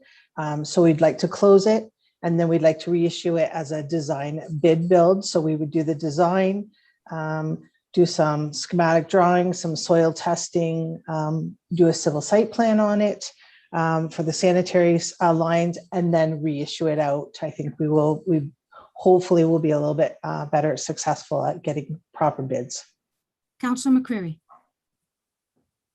My only question about this is, I agree we didn't get good bidders on this. When we go to the design bid build, it's now a two-step process, correct? Like we have an RFP for the design, and once we get the design, then we go out again for the builder of that design. Is that how it works? For this particular project, what we're hoping to do is purchase the actual design from Abcot that we used for the actual grant application. So it will be a schematic drawing, which will give all of the bidders the exact drawing of how we want the layout to look.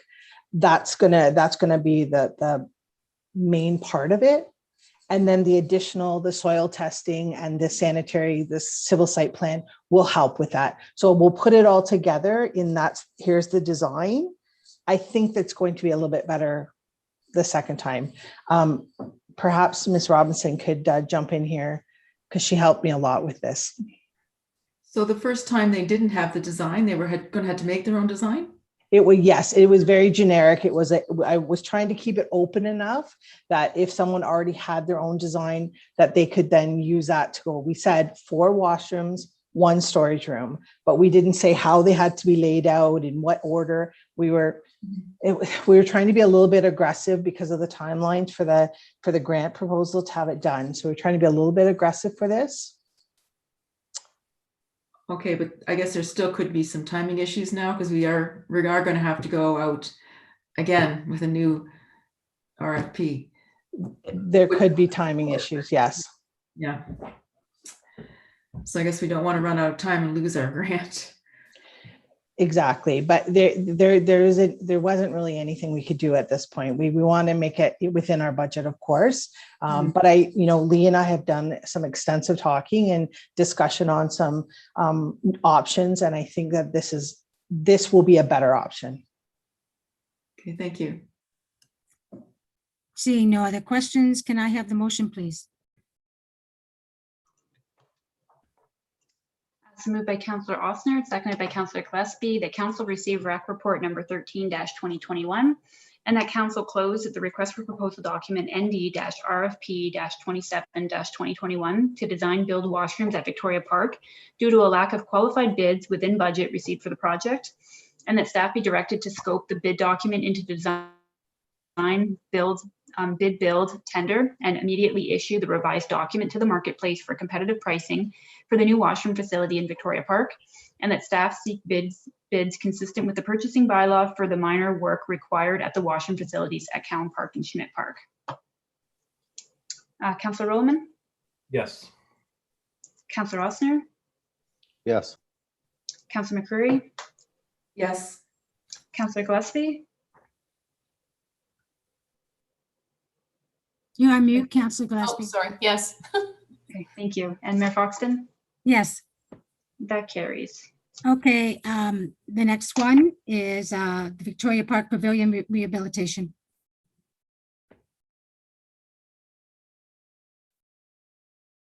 On number F, we have to pass F. All the rest are just to be passed now. Okay, so moved by Councillor McCreary, seconded by Councillor Rollman, that council receive REC report number 14-2021, and that council approve the award for contract ND-RFP-28-2021 for the rehabilitation of the pavilion located at Victoria Park, 75 Rose Street, Ayr, Ontario, to Brave Construction Limited in the amount of $88,780,000 plus HST. and that the treasurer be authorized to fund the variance of $12,860 plus HST amount from the Energy Plus reserve account to allow for the completion of this project, and that the mayor and clerk be authorized to execute any agreements or contracts with Brave Construction Limited to facilitate the award. It's Bry Air, and also on the motion, have you corrected that amount? It's 88,780. You've got an extra zero in there. Yeah, there was an extra zero. I've removed that. Thank you. Councillor Rollman, Yes. Councillor Ossner, Yes. Councillor McCreary, Yes. Councillor Gillespie, Yes. and Mayor Foxton. Yes. That carries. And the next is the Air Junior Vic's Equipment Shed, number G. So moved by Councillor Ossner, seconded by Councillor McCreary, that council receive rec report number 15-2021, and that council approve the final location of the Air Junior Vic Equipment Shed location at Victoria Park as identified as option 2 in this report, and that the treasurer be authorized to fund the unbudgeted amount of $2,500 plus HST to complete the relocation of the equipment shed to its new location in Victoria Park from the Park Trust Reserve account. Councillor Rollman, Yes. Councillor Ossner, Yes. Councillor McCreary, Yes. Councillor Gillespie, Yes. and Mayor Foxton. Yes. That carries.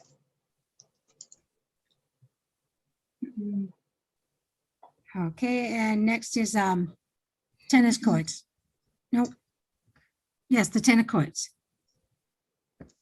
So moved by Councillor Rollman, seconded by Councillor McCreary, that rec report number 16-2021 be received, and that staff be directed to return to the maintained current provisions as set out in bylaw 2985-18 Parks Bylaw, approved by council on August 13th, 2018, with respect to the close-out hours of park activity for Victoria Park, and resume the park and tennis court closures back to 9 p.m. Councillor Rollman, Yes. Councillor Ossner, Yes. Councillor McCreary, Yes. Councillor Gillespie, Yes. and Mayor Foxton. Yes. That carries. Okay, and the next one is we're down to Conestoga College placement student. So moved by Councillor Ossner, seconded by Councillor Gillespie, that council received rec report number 19-2021, and that council gives staff permission to proceed with the applications to secure a Conestoga College placement student from the Recreation and Leisure Program for the 2022 winter season and potentially on an annual basis. Councillor Rollman, Yes. Councillor Ossner, Yes. Councillor McCreary, Yes. Councillor Gillespie, Yes. and Mayor Foxton. Yes. That carries. And we have the Air Centennial's request to sell alcohol. So moved by Councillor McCreary, seconded by Councillor Rollman, that council received rec report number 20-2021, and that council endorse the issuance of a liquor license to the Air Centennials by the Alcohol Gaming Commission of Ontario for their games during the 2021 to 2022 season, and that staff work with the Centennials on the framework and protocol for the liquor license applicant, and that staff in the spring of 2022, following the conclusions of the Centennial season, provide a follow-up report on this matter for council consideration. Councillor Rollman. I had a question actually I wanted to ask. Oh, I apologize, Councillor Rollman. Go ahead. Thank you, Madam Mayor. My question is, I guess, to staff, why are we limiting the alcohol sales to one little corner of the arena? Is there no provision to allow the alcohol to be sold in the bleachers or in a larger area other than just a little standing room? I think with COVID just ending, I'm not sure people are going to want to stand in a little corral at the back of the arena. Is there some other provision that we can come up with that would give it a bit more space? CEO McNeely. So, Madam Mayor, the drawing may not be very representative. It's more than just a standing area. There is 3 banks of seating in the southeast corner that would form part of that licensed area. So there is the seating component going with the standing area. In terms of why it wasn't across the entire bowl area, the reality is they have to staff under Smart Serve and do continuous patrols. And it's to also ensure that there's the appropriate supervision that's required under the AGCO license for the special events.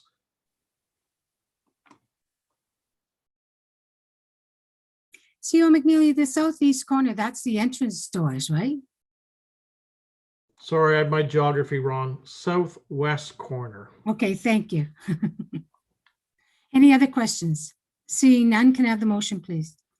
All right, it's already been, we're just doing the vote, right? That's correct. Yeah, Councillor Roman, Yes. Councillor Ossner, Yes. Councillor McCreary, Yes. Councillor Gillespie, Yes. and Mayor Foxton. Yes, That carries. thank you. Next, we'll move on to governance and protective services. There's two items there, the fence variance, and also the exemption request for mobile food vendors bylaw, added as the addendum. Councillor McCreary. You're on mute. I'd like to speak on 8.1.4A. Okay. And Councillor Ossner. 8.14A. Okay. So, do we want to just pass B then now? All right, let's go to B and pass it before we come back to, so Certainly. So moved by Councillor McCreary, seconded by Councillor Gillespie, that report CLK-14-2021 be received. Councillor Roman, Yes. Councillor Ossner, Yes. Councillor McCreary, Yes. Councillor Gillespie, Yes. and Mayor Foxton. yes, That carries. thank you. Now the Butte Street, Councillor McCreary, you were first. Yes, I understand that this individual, they want to build this fence. It's 6 feet high and they want to build it directly on the side lot line. Wouldn't another option be that they build the same fence but have it 5 feet in which case they would not even need the minor variance? I'm just wondering if I've read the bylaw correctly. Why wasn't that looked at as an option? Just move the fence away from the side lot line. CO McNeely, or who's handling this? Miss Robinson? Through the mayor, it certainly was considered by the property owner with respect to having that you are 100% correct, set in 5 feet. That therefore becomes 5 feet of their property that they do not have use of, that would normally be in somebody's backyard. And the homeowner is desirous of maximizing the full amount of property that they own, and they would like that to be there. So it was absolutely discussed with the property owner. They're not interested in losing 5 feet of their property. Okay, it's just that the fence, when it is that close to the sidewalk and it is that tall, it looks kind of unsightly. No, I tend to agree with you, Councilor McCreary. Aesthetically, it's not pleasing. Yeah, I have to agree with you. Any other thoughts? CO McNeely? So there's one unique attribute related to Butte Street that was part of Miss Robinson's assessment. And that is the existing position of the dwelling at the intersection of Northumberland and Butte. It is a built home long before we had considerations for setbacks from property lines. The home itself is effectively at the 0 lot lines on both Butte and Northumberland. The depth of the existing dwelling runs adjacent to the sidewalk. The homeowner is seeking to tie the proposed fence into the corner of the residence and just extend it along the lot line. It is a small property, and by moving the privacy fence interior, it just makes the rear yard that much smaller in terms of an outdoor amenity area. And so while the area between, if the fence was to be offset by that 5 or 6 feet from the property line, while it still maintains part of their property title, it's not really a functional portion of their property in terms of a usable area.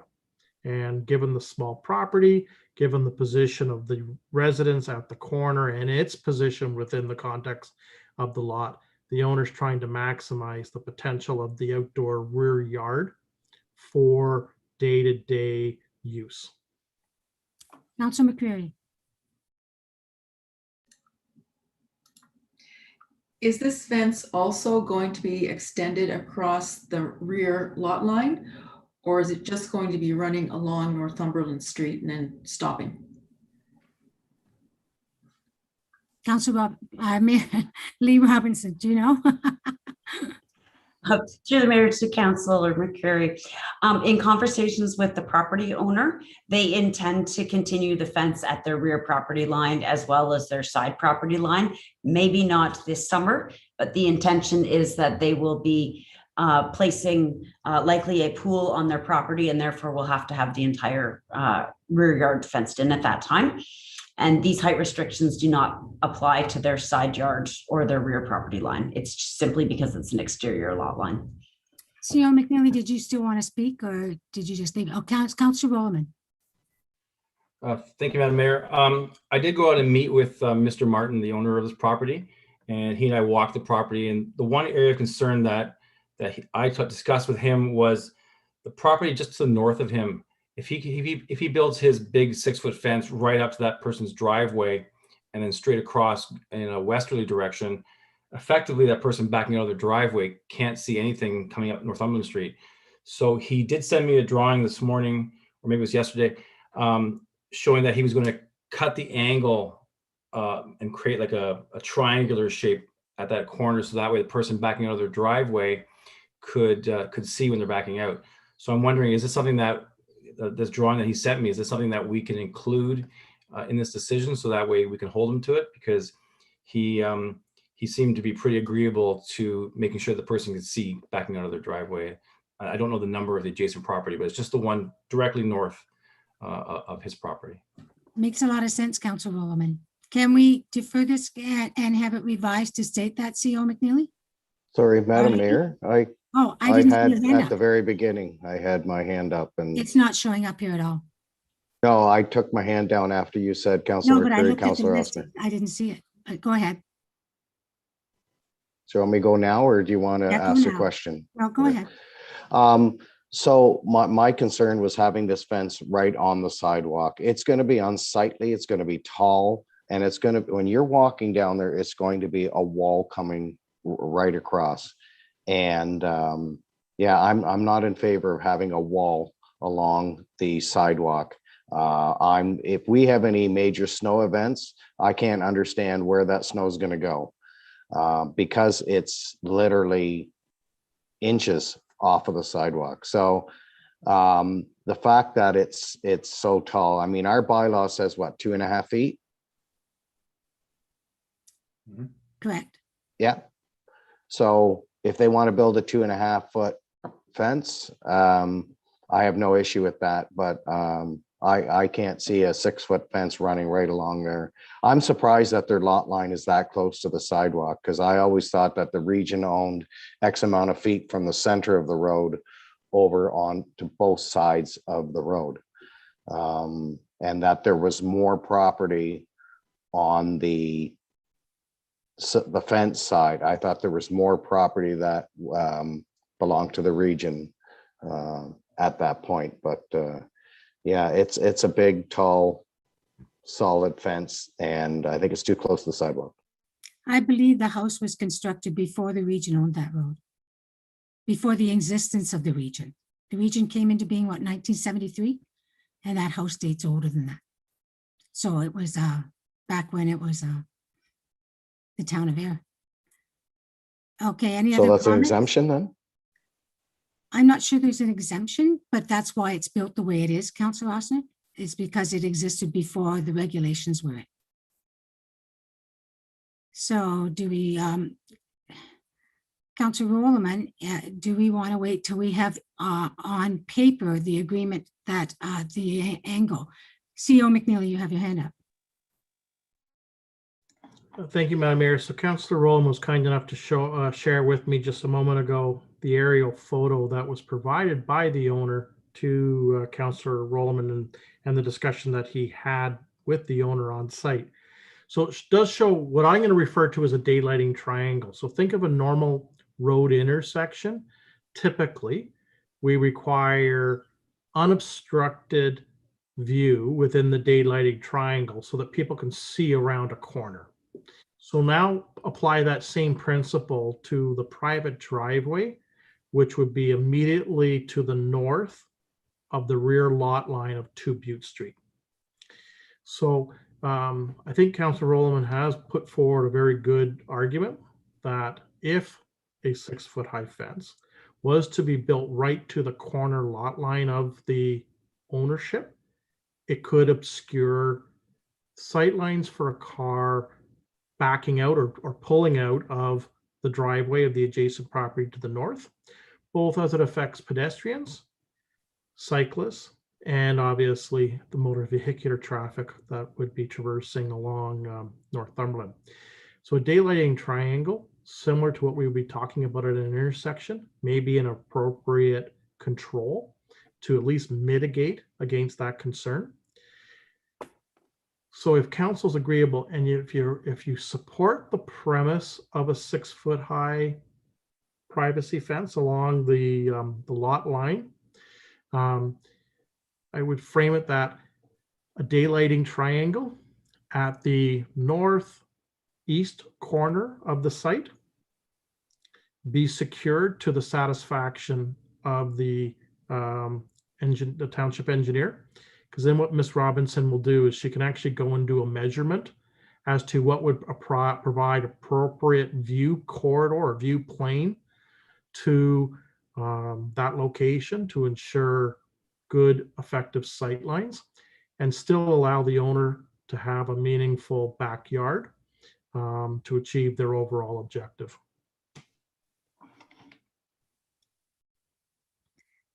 Can I ask a question? How are we setting up? Oh, Councilor Austin, you first. Thank you, Madam Mayor. I'm going to say over a year ago, probably close to 2 years ago, we had the family, and you have to forgive me, I forget the address. The last, as you're going out of town, the last house on the right, they came to us and they wanted a solid fence across there for their privacy. Now, I understand that their house faces Northumberland Street, whereas this is a technicality because this house faces, the front is actually on, the address is 2 Butte Street. But regardless of position of the house, what's the difference? Like, why could they not do it? And theirs was quite a ways back from the road and would have been aesthetically a lot nicer than this one. This is going to be like a wall of graffiti in no time. CEO McNeely. Thank you, Madam Mayor. Through to Councilor Ossner. So council did grant a variance for that property, and you're correct. It's the most northerly residence on the east side of Northumberland before you get to the Freer Riverstone townhouse development. The council did actually allow them to an exemption. Council, however, did not allow them to pursue a board-on-board privacy fence. It was a wrought iron style fencing, but a variance was conferred to allow them to build the fence closer to the street than what the bylaw permitted. I guess the biggest difference between that scenario to what we're talking about tonight is the position of the existing heritage residence right at the intersection. I mean, its proximity to the intersection is unique and just representative of the era in which that was built in excess of 100+ years ago. And it's not something that's replicated on a continuous basis on corner lots.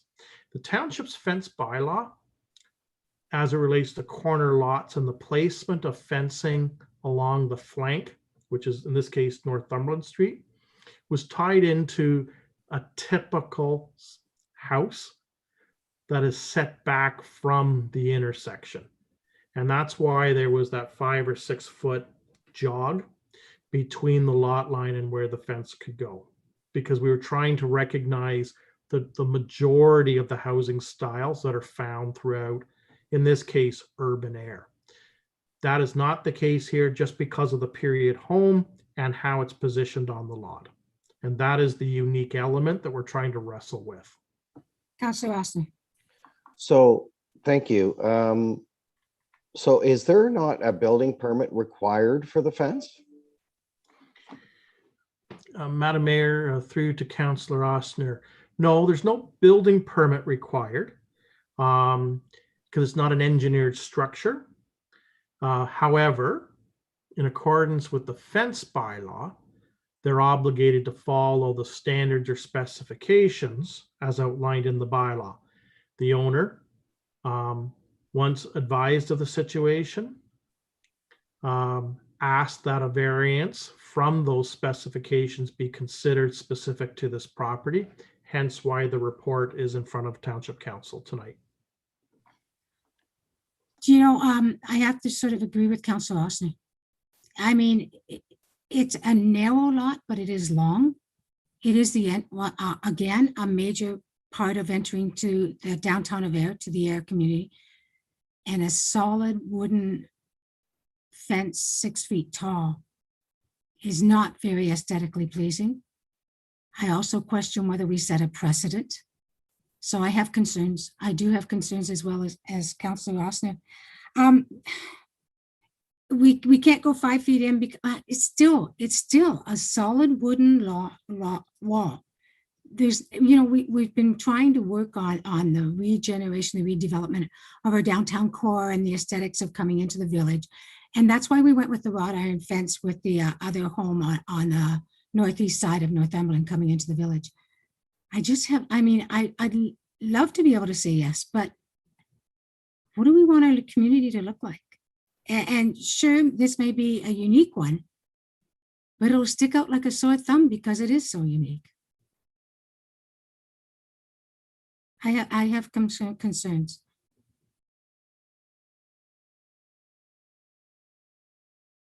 I guess it just comes down to the vote now. Ashley, have you made the revisions to the motion adding the daylight triangle at the northeast to allow for a sightline? Yes, so I did add a provision to the resolution currently, if you'd like me to keep that in. Yeah, Councillor Gillespie and Councillor Rollerman, do you agree with the amendment to the motion? Okay, so can you read the motion, please? So moved by Councillor Gillespie, seconded by Councillor Rollerman, that report CLK-13-2021 be received, and that the request by the property owner of 2 Butte Street seeking a variance to the fence bylaw number 2644-14 to allow a 6 foot high fence for the side lot line adjacent Northumberland Street be granted, and that a daylighting triangle at the northeast corner of the site be secured to the satisfaction of the township engineer. Councillor Roman? Yes. Councillor Ostner? Opposed. Councillor McCreary? No. Councillor Gillespie? Yes. And Mayor Foxton? No. Okay, the motion is lost. I'm going to stop here for a minute. I've received an email and it did come in after we approved this, but I'd like to just read it, please. It's from Irene Aidney. I am asking for a deferral of council's support for the recommendation on report number REC 14-2021.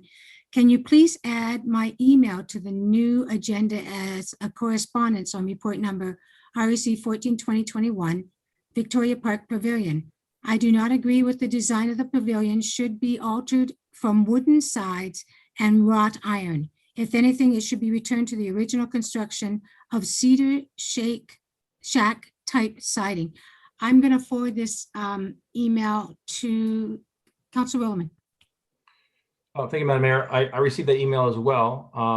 Irene is slightly incorrect. The Heritage Advisory Committee did actually vote on this specific topic, and they were not unanimous, but it was 3-2, I think, in favor of the wrought iron.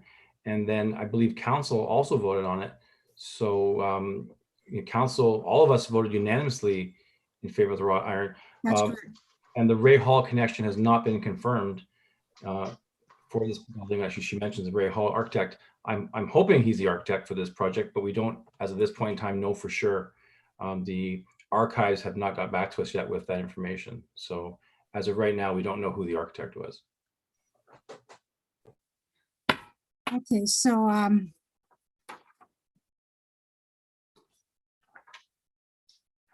trying to find the pavilion one.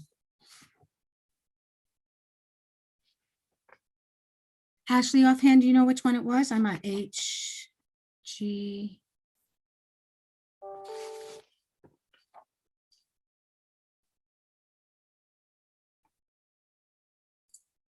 Pavilion located at, okay, it's 8.1.3 F.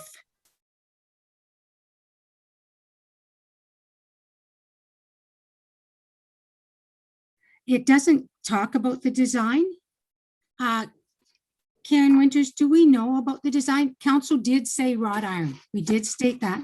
Yes, and if you look in the appendix, Madam Mayor, there is an actual sample of what the design will look like on the report. So if you go to the appendix, there's a sample there of what it'll look like, or similar to look like. Okay, and I don't have that right up here right now, and I can't remember. So did it have the wrought iron? Yes, I'm sorry. Yes, it does. And did it have the wood siding? So it does meet what we wanted it to meet? So we're taking off the wood siding and we're replacing that wood siding with the raw iron railing. Yes. Okay, so that should, and we've already passed it, right? Correct. Yes. So we should be okay. Councilor Rowland, am I correct? That's all, everything's okay? Perfect. All right. I wanted to make sure we didn't screw that. I didn't screw that up. We are now down to 9.1, adoption of committee of the whole resolutions. Or we voted on the other, right? So if we're completed with committee of the whole, we do reconvene to sit as council. Okay. So it's hereby adjourned and council meeting be called back to order. Yes, please. So moved by Councillor Gillespie, seconded by Councillor Ossner, that committee of the whole is hereby adjourned and the council meeting be called back to order. Councillor Rowland? Yes. Councillor Ossner? Yes. Councillor McCreary? Yes. Councillor Gillespie? Yes. And Mayor Foxton? Yes. That carries. And next we have the adoption of the committee of the whole resolutions. Before we adopt them, Ashley, is there any changes in them that we have to mark? Some of them failed, so they will. Yes, we can do as presented, and I will make sure that it's revised accordingly to reflect all of the recommendations adopted today. Thank you. So moved by Councillor Ossner and seconded by Councillor McCreary that council adopt the recommendations as adopted and presented by committee of the whole dated August 9th, 2021. Councillor Rowland? Yes. Ossner? Yes. Councillor McCreary? Yes. Councillor Gillespie? Yes. And Mayor Foxton? Yes. That carries. All right, and communications. Does anybody want to pull any of the communications?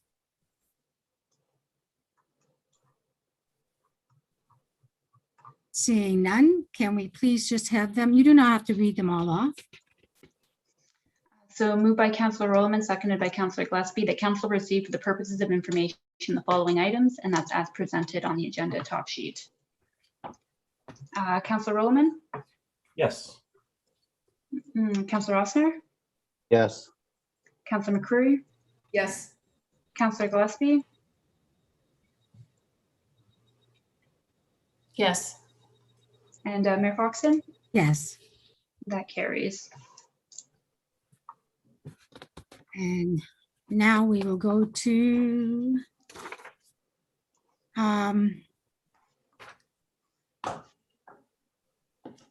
Mayor's report, Councilor Gillespie regarding the resolution related to the expansion of photo radar. Councilor Gillespie, would you like to speak on it? Well, I think it's very important that we all support this because speeding is out of control. Stunt driving, going through red lights, everything. But if we could get to speeding, is just out of control here. Councilor Austin. The police don't seem to be, or I never see police anywhere near Highway 24 anyway. Councilor Austin and then Councilor Roman. I'm sorry, I just had a quick question. Did we just skip over other business? Is there, There should we wasn't have had? anything listed. We usually have something listed in it. Did you Oh, have okay, something? I thought that you asked us if there's any other business or. Okay, that's fine. I That's can fine. come back to that. I will ask. Let me- It's okay. All I'm gonna suggest is I'm gonna send, how about I just send an email out to everybody tomorrow? It's in regard to the format of these agendas, which are driving me crazy. Okay, let's do it. And Let's do very it. Then we'll confusing. come back to So this. I'll Go send an ahead. email. No, do it now. Do it publicly now. Go ahead. I think it's better if I send an email out just so we take the time. I just want to go through it step by step because I'm having I don't know if it's just me, but I'm having a tough time following this. And I don't know why the agendas are not printed, set up as per exactly what happens through our meeting and why the reports don't follow each separate thing. It's just like, I'm jumping from page, 6 down to page 227. Then I'm jumping from page 8 down to 300. Then I'm jumping.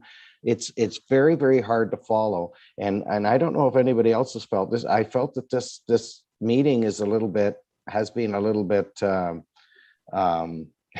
confusing to say the least, because and I don't know, I'm confused because I don't like, if I look at that, we go through call to order, approval agenda, et cetera, blah, blah, blah.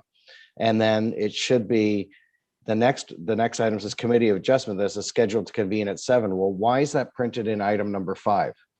Why not print the items, the presentations, like six should actually be 5.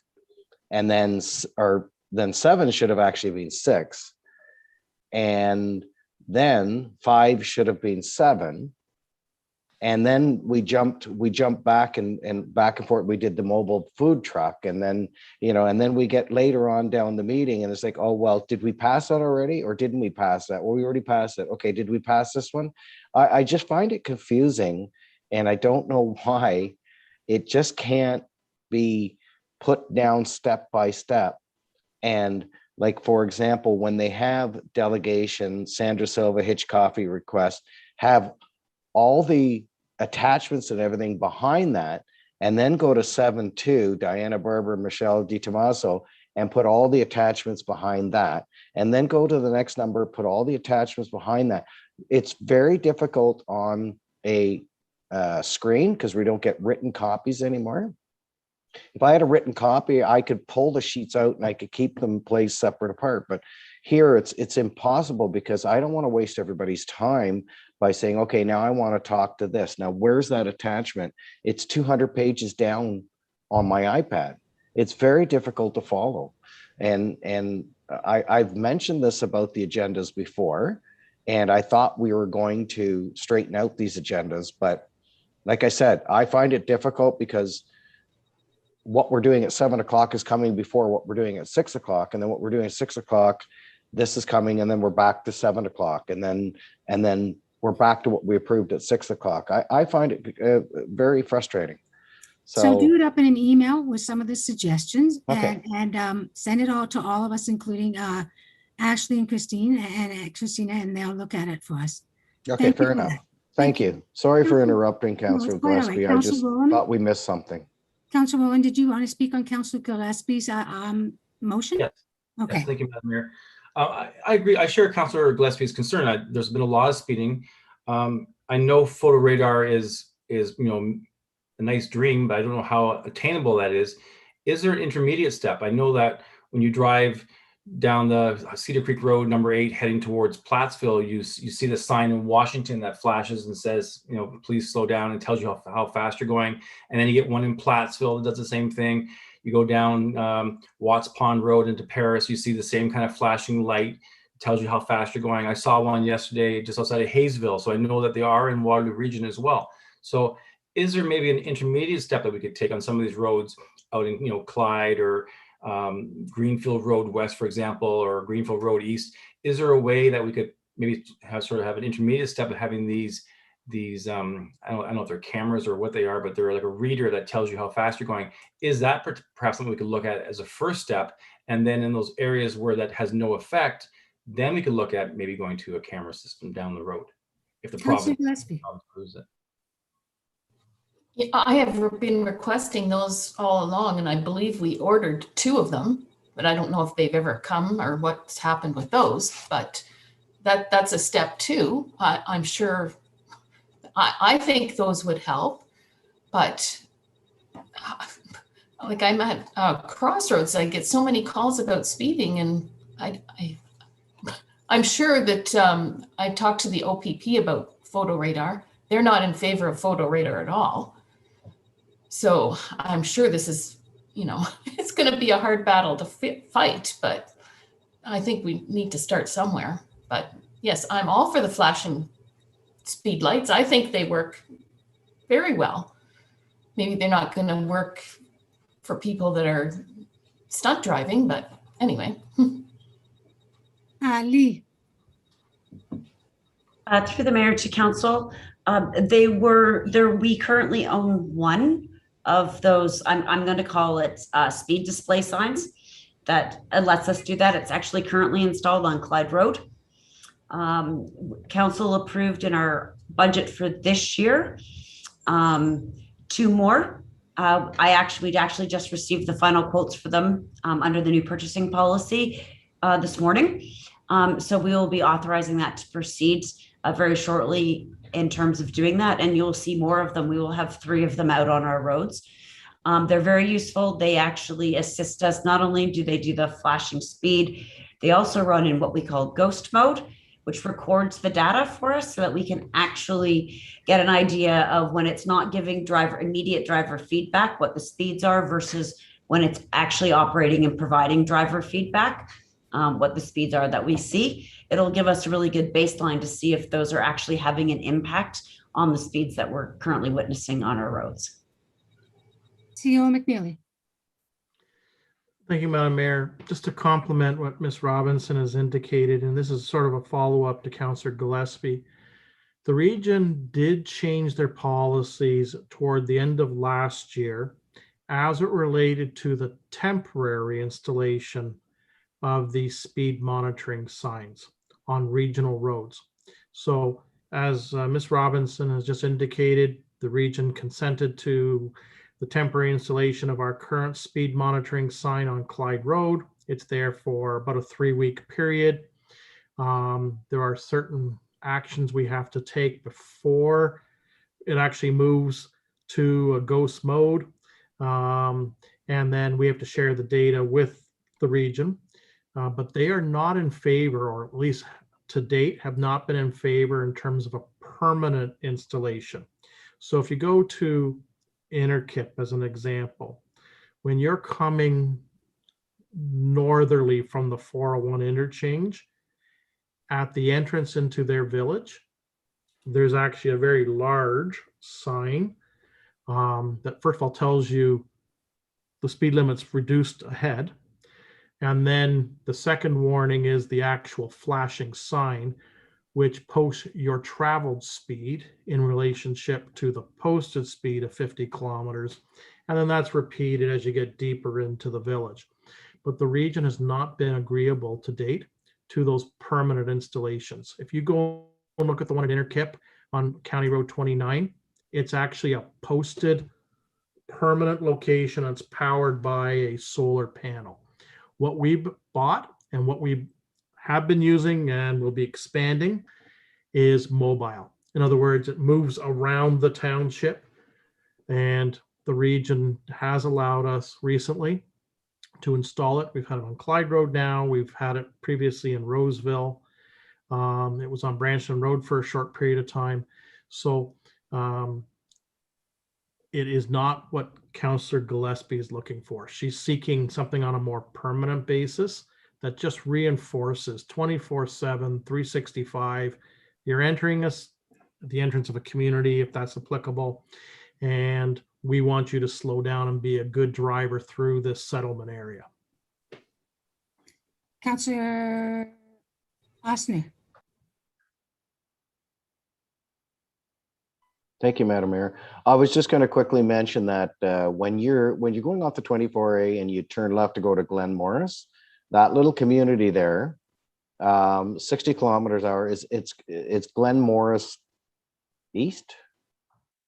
Is it Glen Morris East?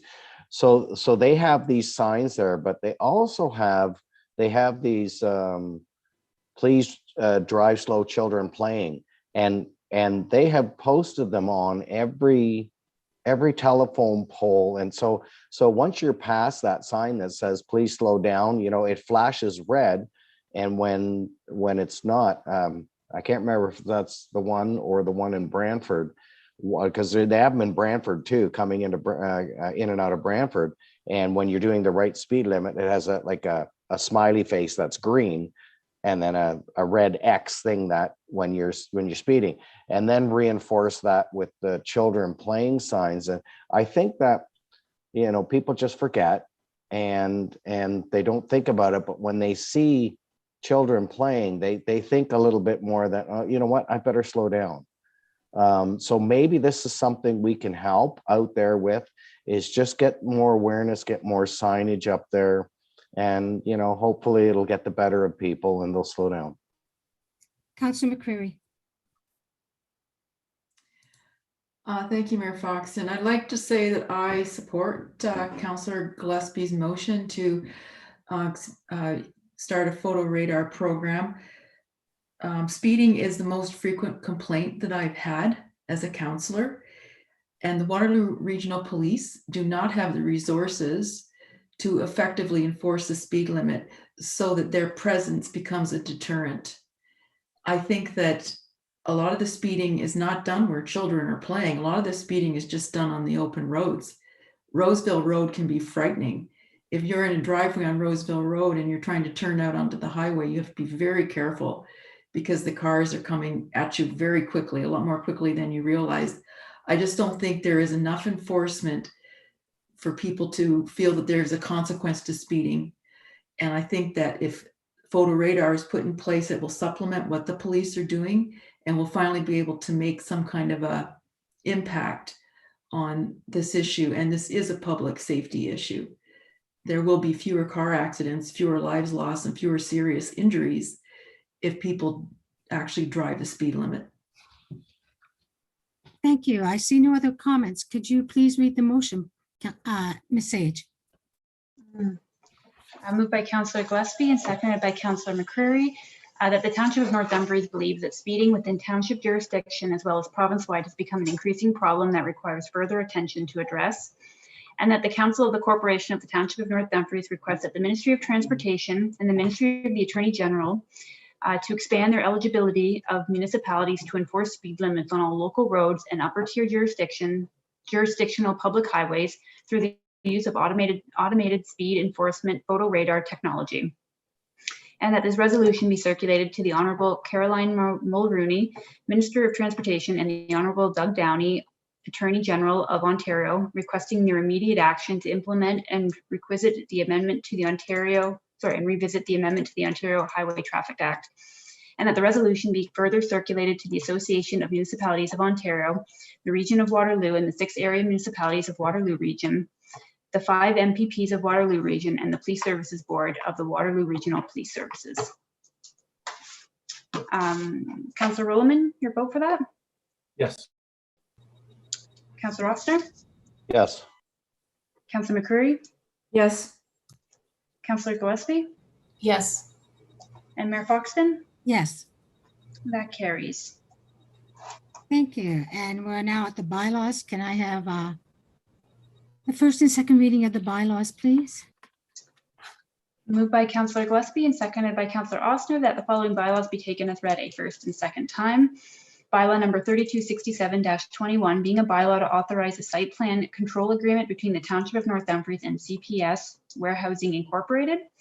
Bylaw number 3268-21 being a bylaw to allow site-specific zoning with exceptions to facilitate the proposed consent application B-09-569, creating non-farm residential lot 0.6 hectares, 1.5 acres in size in the southwest portion of the property, and to rezone the northeast portion of the property from agricultural zone Z.1 agriculture to zone Z.12A environmental protection 1 located at 1904 Clyde Road.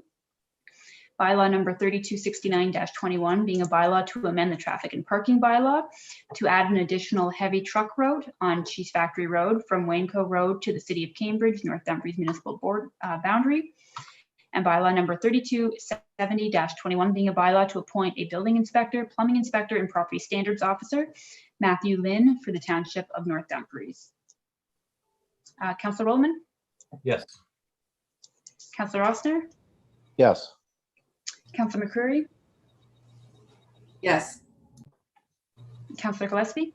Yes. And Mayor Foxton? Yes. That carries. And third reading of the bylaws, please. Moved by Councillor Rollman and seconded by Councillor McCreary that the following bylaws be taken as read a third time and finally passed. Bylaw number 3267-21 being a bylaw to authorize a site plan control agreement between the Township of North Dumfries and CPS Warehousing Incorporated. Bylaw number 3268-21 being a bylaw to allow site-specific zoning with the exception to facilitate the proposed consent application B-09-569, creating a non-farm residential lot 0.6 hectares or 1.5 acres in size for the southwest portion of the property and to rezone the northeast portion of the property from agricultural zone Z.1 agriculture to zone Z.12A environmental protection 1 located at 1904 Clyde Road. Bylaw number 3269-21 being a bylaw to amend the traffic and parking bylaw to add an additional heavy truck route on Cheese Factory Road from Waynco Road to the City of Cambridge, North Dumfries municipal boundary. And bylaw number 3270-21 being a bylaw to appoint a building inspector, plumbing inspector, and property standards officer, Matthew Lynn, for the Township of North Dumfries. Councillor Rollman? Yes. Councillor Ossner? Yes. Councillor McCreary? Yes. Councillor Gillespie? Yes. And Mayor Foxton? Yes. Okay, that carries. Now we'll do the procedural bylaw, please. Moved by Councillor Ossner and seconded by Councillor McCreary that bylaw number 3256-21 being a bylaw to confirm the proceedings of council on August 9th, 2021 be read a first, second, third time and be finally passed, signed, and sealed by the mayor and clerk. Councillor Rollman? Yes. Councillor Ossner? Yes. Councillor McCreary? Yes. Councillor Gillespie? Yes. And Mayor Foxton? Yes. That carries. And now, folks, the completion of council meeting. So moved by Councillor Gillespie and seconded by Councillor Rollman that whereas business before this council meeting has been completed at 10:07 p.m. and be it resolved that this meeting adjourns and meets again on Tuesday, August 9th, 2021 for a special council meeting. Councillor Rollman? Yes. Councillor Ossner? Yes. Councillor McCreary? Yes. Councillor Gillespie? Yes. And Mayor Foxton? Yes. That carries and we are adjourned. Thank you, everyone, and we'll see you tomorrow night. We do have someone who's registered as well for the questions from the media. All questions.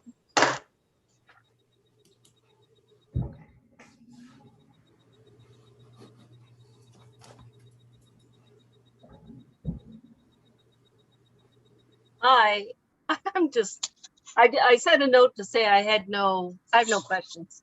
I already sent the note. Okay, thank you. See ya. Good night. Thank you, everyone. I'll see you tomorrow night.